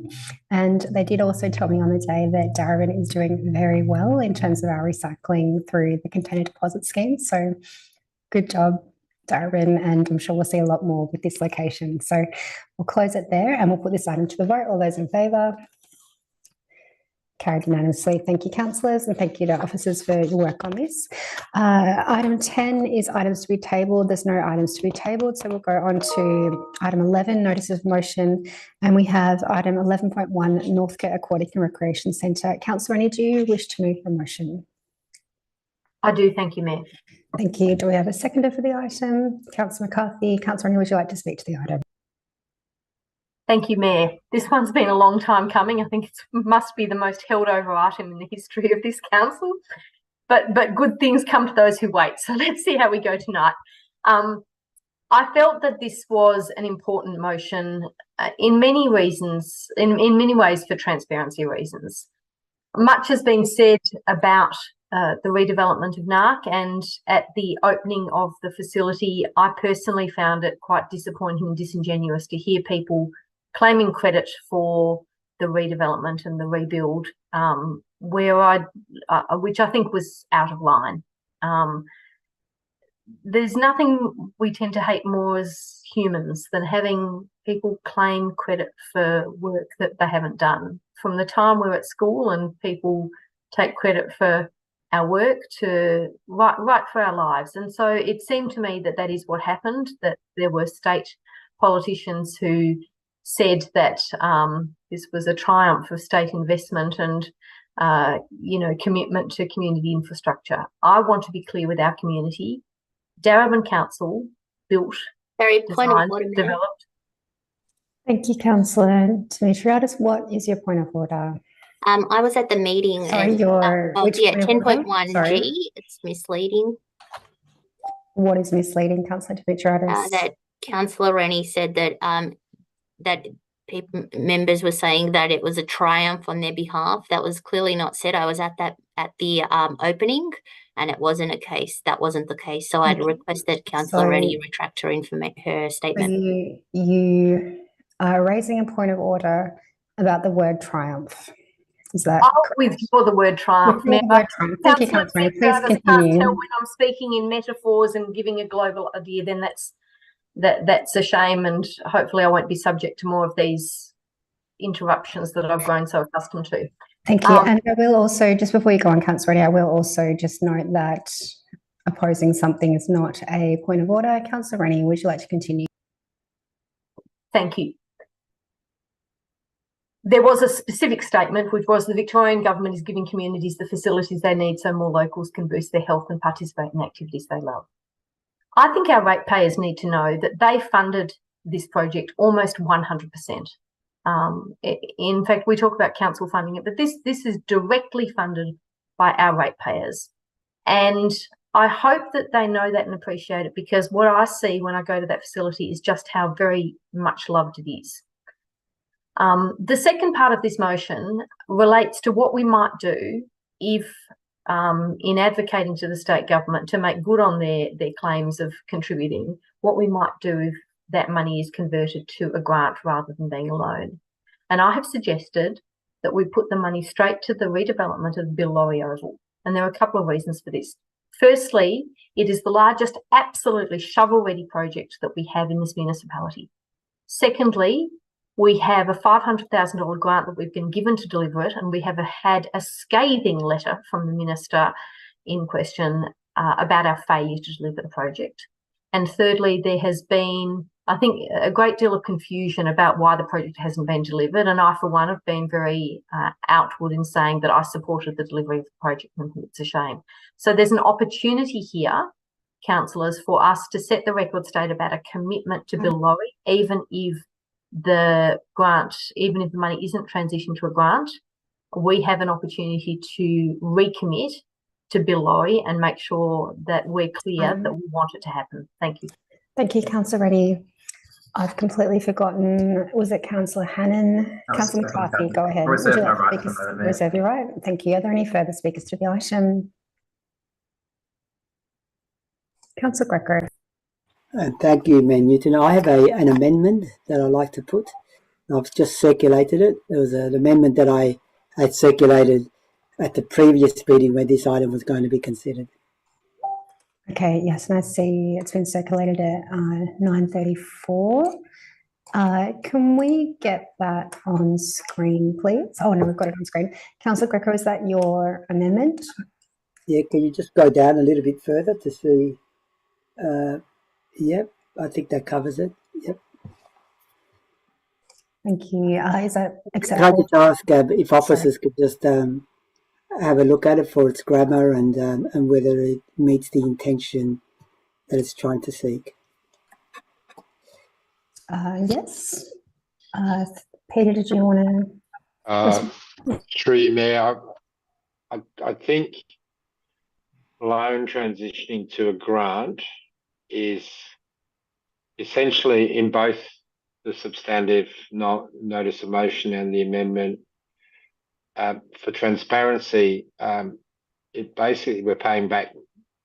What it means is we don't have to pay back the 10 million that we borrowed under the sports infrastructure scheme. So what that then does is frees up your borrowing capacity. So both are fine, but as long as the community and council understand that it's actually it's not cash as such, because you're just putting you're not repaying back a debt. Therefore, you've got money to put to something else. So I think just the community and council should understand that. Thank you. Mr. Smith, Councillor Greco, did you have any further? If I have just a further clarification in relation to my amendment, is that just that we understand point 3 that I've put in there is in relation to a future fund for the redevelopment and rebuild of the Reservoir Leisure Centre in the near future. I mean, I just want to get from officers that the intent there is clear, that there's no misunderstanding in its interpretation or implementation should this amendment get through. Mr. Smith, did you want to respond to that? Just Councillor Greco, just knowing this is your amendment. I'm just going to, I think it's the entirety of the value of the sum, which is the additional borrowing power or repayments you don't have to make that you free up if the loan is transitioned to a grant. That is ring-fenced into a future fund is what Councillor Greco is seeking, and in the original NOM is to put that aside, that extra borrowing capacity or operating money where you're not having to pay back a debt is put aside for Bill Laurie. So it's not actually like you're going to get $10 million because the money's been spent. You just don't have to repay it to the state government. So I just want to be clear that it's not you've got $10 million to put into a fund, or it's the value of that $10 million that it frees up because you don't have to repay back debt. Thank you. So if I could just ask a further question. So what does that mean then for this future fund for the redevelopment and rebuild of the Reservoir Leisure Centre? So, I just need to understand that. It's not clear to me. Councillor Greco, just before Mr. Smith responds, this is your amendment and you've asked 3 questions clarifying your own amendment. Is that correct? That's right, because I haven't had a previous opportunity to do that, Mayor. So I'm seeking that for the benefit of the officers and all of us. In the month since you've circulated this, you haven't had the opportunity. That's right, Mayor. For personal reasons. Would you like to respond? I think through you, Mayor, if I understand the question, Councillor Greco, you're seeking to have, let's say, the value of $10 million ring-fenced into a future fund for the redevelopment of RLC. Is that correct? Yes. Yes. My point is, I think what you would say is it's actually not the future fund in the sense that a future fund is a cash reserve where you're putting money aside. What you're really seeking to do is to retain the freed up borrowing capacity and ring fencing that for future work alongside the future fund, which is your cash reserve that you're going to stack up to do the Reservoir Leisure Centre redevelopment. I hope that makes sense. Well, if that's the way that it has to be done because of the nature of the grants and things, then I'll accept that advice and hope to get the appropriate wording for that. Otherwise, it's not. Yeah. In both this amendment, Mayor, and the other one, really it should say, and I should have picked this up again, I did last time, but I forgot to assist with it before, so apologies to Councillor Rennie and Councillor Greco. It should say, refers consideration of using the freed up borrowing capacity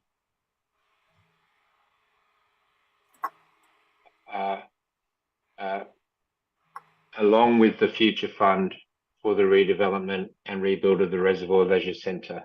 I think that's really what we're saying, Councillor Greco. Does that make sense? Just let me read it. Using the freed up borrowing capacity along with the future fund. Yep, okay. I'll take that advice. Yeah, and I think if we go back to the officers, the original NOM, this amendment, we should probably make the change there just for time. Councillor Rennie as well.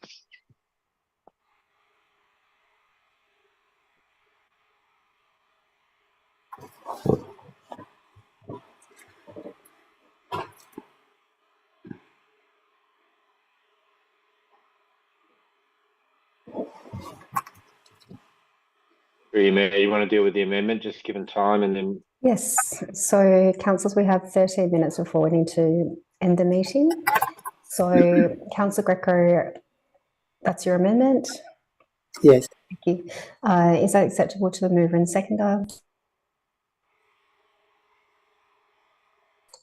No. Councillor Greco, do you have a seconder for the amendment? Okay, Councillor Dimitriadis, you're seconding the amendment. Councillor Greco, would you like to speak to the amendment? Yes, I'll speak to it. Look, first of all, I really don't think that this amendment was absolutely necessary. What's happened has happened, and I think it's indulgent on the part of council to try and revisit what the views of the state government were, or what the views of particular MPs were. I think it diminishes council to sort of bite back in that particular way. I think we should stand above that and not sort of engage in this exchange with the state government, which is often the hand that feeds us in relation to other projects. But having said that, I think it's a petty approach. Given that this motion is before the floor of the council, what also... Councillor Greco, you're speaking to your amendment? Yes, I am. Okay. Yes. What also troubles me is that then it's seeking to redirect the benefit to another project in the south of our city when we have an alarming need in the north of our city, particularly where we have a need to redevelop and rebuild the Reservoir Leisure Centre. So notwithstanding with the limitations of what's being proposed there, but if we really want to make an impact on the state government in redirecting the funds, and if they were to agree to that, let's make sure that that redirection of funds is done in an equitable manner, and that the redirection is done towards the north of our city. That's where the objective need is. The evidence base is that the north of our city requires much more infrastructure. And what we're doing as a result of this is actually trying to put even more money in the south of our city, which astounds me, councillors. You know, we're a council here that talks about disadvantage and being equitable and everything else. But when it comes to the crunch, when it comes to the actual where the dollars go, that's what I measure. You follow the money. You follow the money. In terms of equity, you follow the money. And often what you see when you follow the money in terms of equity, it always lands with the most privileged. That's a symptom of our society, and also we're replicating that.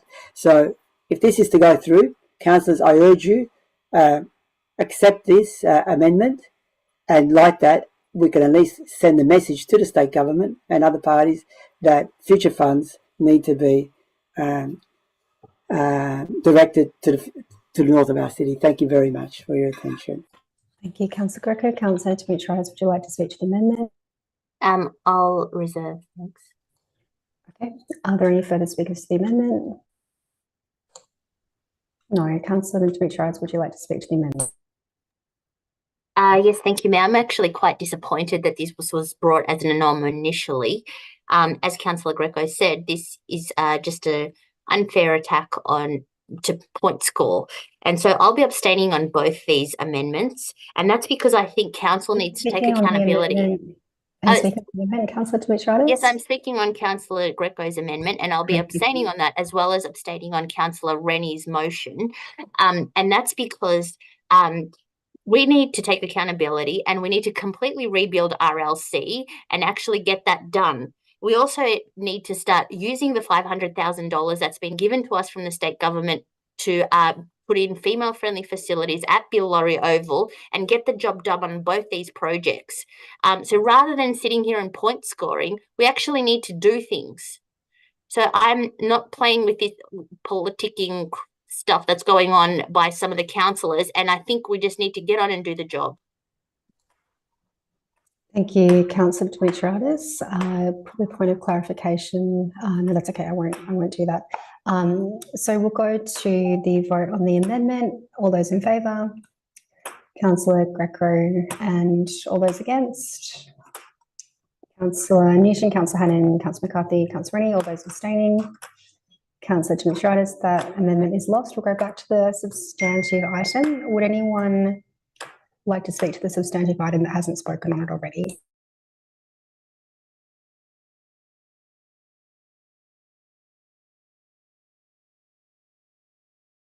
Councillor Dimitridis.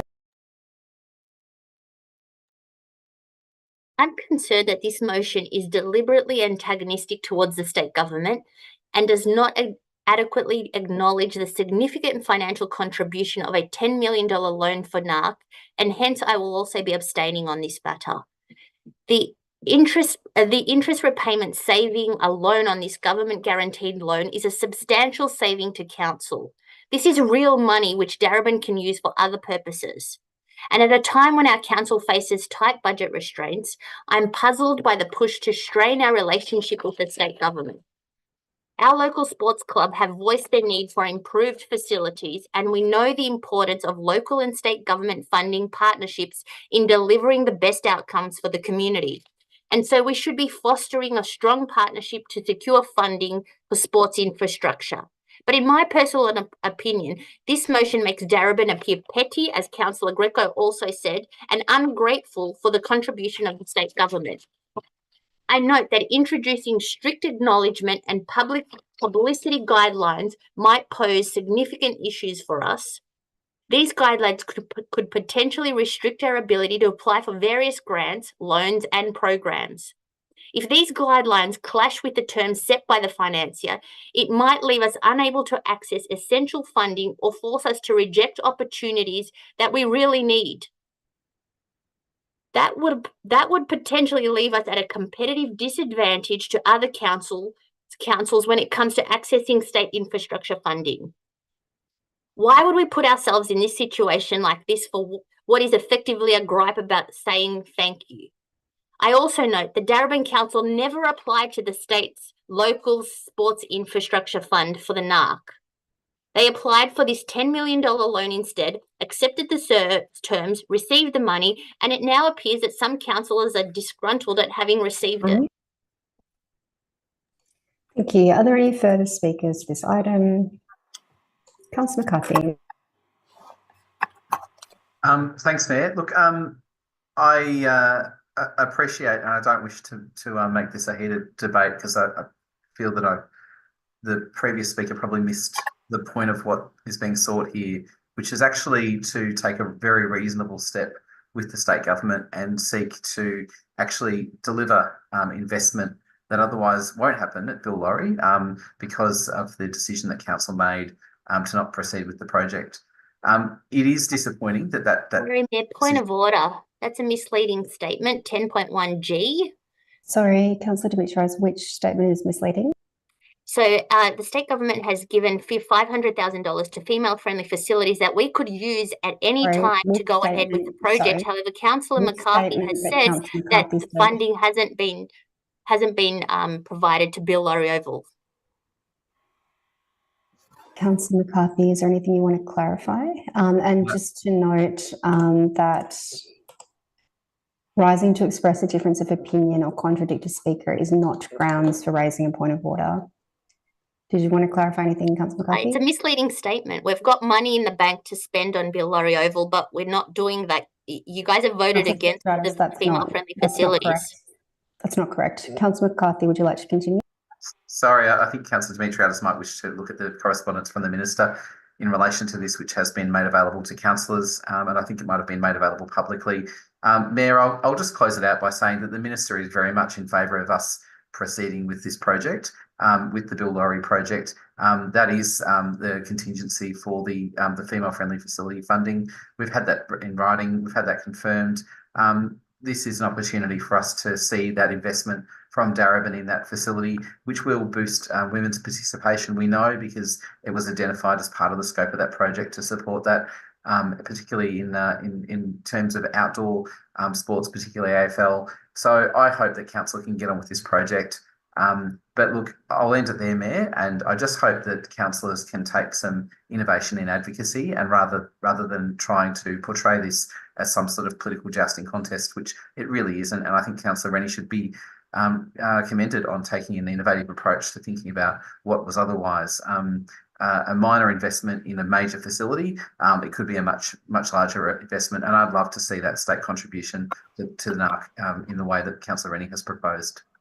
Thank you. Councillor Greco, would you like to speak to the item? And I'm going to I would. Look, I just want to point out and just to re-emphasise, the pettiness of what we're doing here, and also that really at the end of the day, councillors, the community does not really care whether it's local government, state government, or federal government that actually funds projects. They usually see us as part of government, and what the community wants to see is that things get done, and what we are doing here is just this petty game of trying to point score between ourselves or a particular faction of the council, which is predominantly the Green faction of the council, against the Labor government. I'm an independent, and that doesn't concern me. And also what we're doing here too, councillors, is that not only are we making this petty game in relation to what's taking place, but then also directing the attention back into the south of our city, sort of saying we even want more money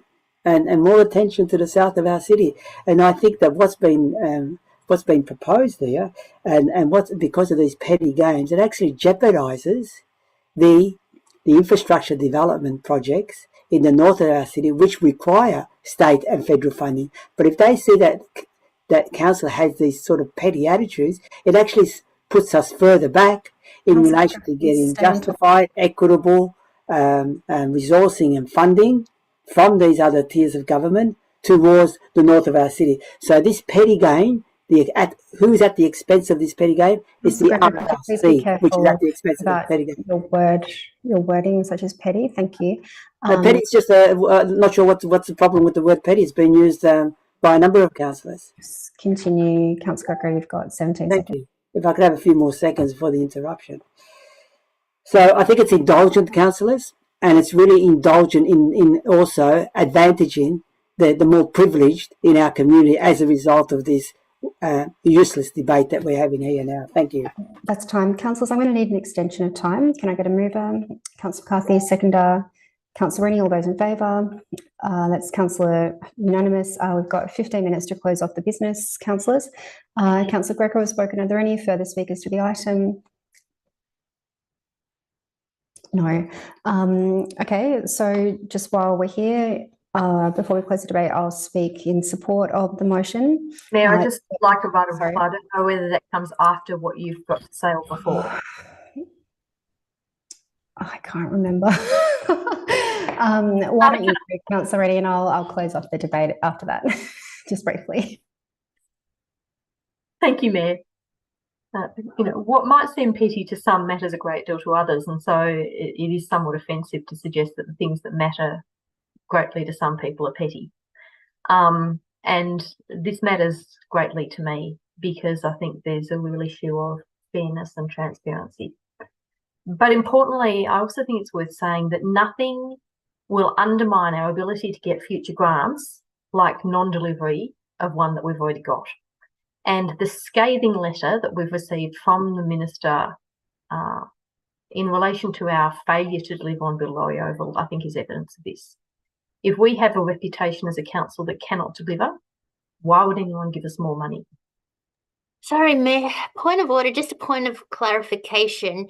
This is about the minister's letter was about delivering female-friendly facilities. It wasn't delivering a massive pavilion. The 500,000 was the that's not correct. And rising to have a difference of opinion. It was not the a point of order. The point was about female-friendly facilities, which is what we've been writing to the minister about. It's not about rising to have a point of difference is not a valid point of order. Councillor Rennie, please continue on.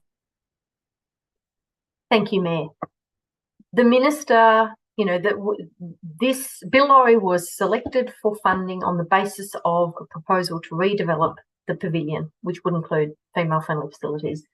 It was not selected because we proposed to put a portable change room on site. That would not have attracted a $500,000 grant. It's a significant amount of money. We have demonstrated extraordinary capacity to deliver on a major infrastructure project with NARC. And how successful has that been? You only have to go down and see how very much loved the fact that we delivered on time, on budget. It is an absolute credit to our staff, to their management of contracts, to the contractor who did the work. And I think that's worth saying. And yes, you might call it petty, but it irked me that there was an unconscionable contract clause in the contract which said that despite the fact that our staff and our council did all the work, the minister gets to cut the ribbon and have a name on the plaque. That is intensely problematic. And I will stand up every time against unconscionable contracts. I don't think council should sign them. But this is an opportunity to say we do want to deliver big infrastructure projects. We can do it and we will do it. And certainly in relation to Bill Laurie Oval, it is, as I said, the most shovel-ready. We could be building this next month if we just awarded the contract. We should have been building it a year ago. And I want to see a new pool up in Reservoir 2. That's a separate issue. It's not shovel-ready, and we will get there, Councillor Greco. I will be right there with you, but we are not in a position to build it now. Thank you. I certainly hope so, councillors. I certainly hope so. It remains a dream. Councillors, I'll just close off the debate by speaking in support of this motion. So I think it's timely that I know it's perhaps over time since this motion was supposed to be lodged earlier, but I think it is timely that we are tabling this motion on the same night as we put forward community consultation for the climate emergency plan. NARC is the first indoor-outdoor all-electric aquatic facility in Australia, to our knowledge, and this is a council-funded project. This is $63.5 million that our ratepayers and our residents have funded with the help of a $10 million low-interest loan. But certainly for me, being at the opening and having the Minister for Community Sport speak of Council's $53 million investment in the facility, that doesn't reflect the reality that this is a council-funded $63.5 million project that was delivered on time and on budget. It's a wonderful facility that we can all be proud of, and I hope that we can do something similar when it comes to the Reservoir Leisure Centre redevelopment. Councillors, I'll leave it there, and we'll go to the vote on this item. All those in favour? Councillor Newton, Councillor Hannon, Councillor McCarthy, Councillor Rennie. All those against?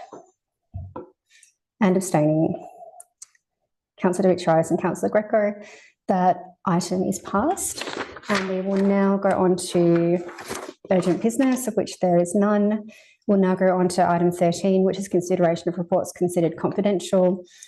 Councillors, there are no confidential reports to be considered this evening. And we're now at the end of the meeting, so I declare the meeting closed. Actually, sorry, I just got the wording for confidential. I'll just go to the next page. So we're now at the end of the meeting and we're at item 14, close of meeting. As there is no other business to consider this evening, I would like to declare the council meeting closed at 10:05 p.m. Thank you and good night, councillors and officers, and I will ask for the live streaming to end. Thank you, everyone.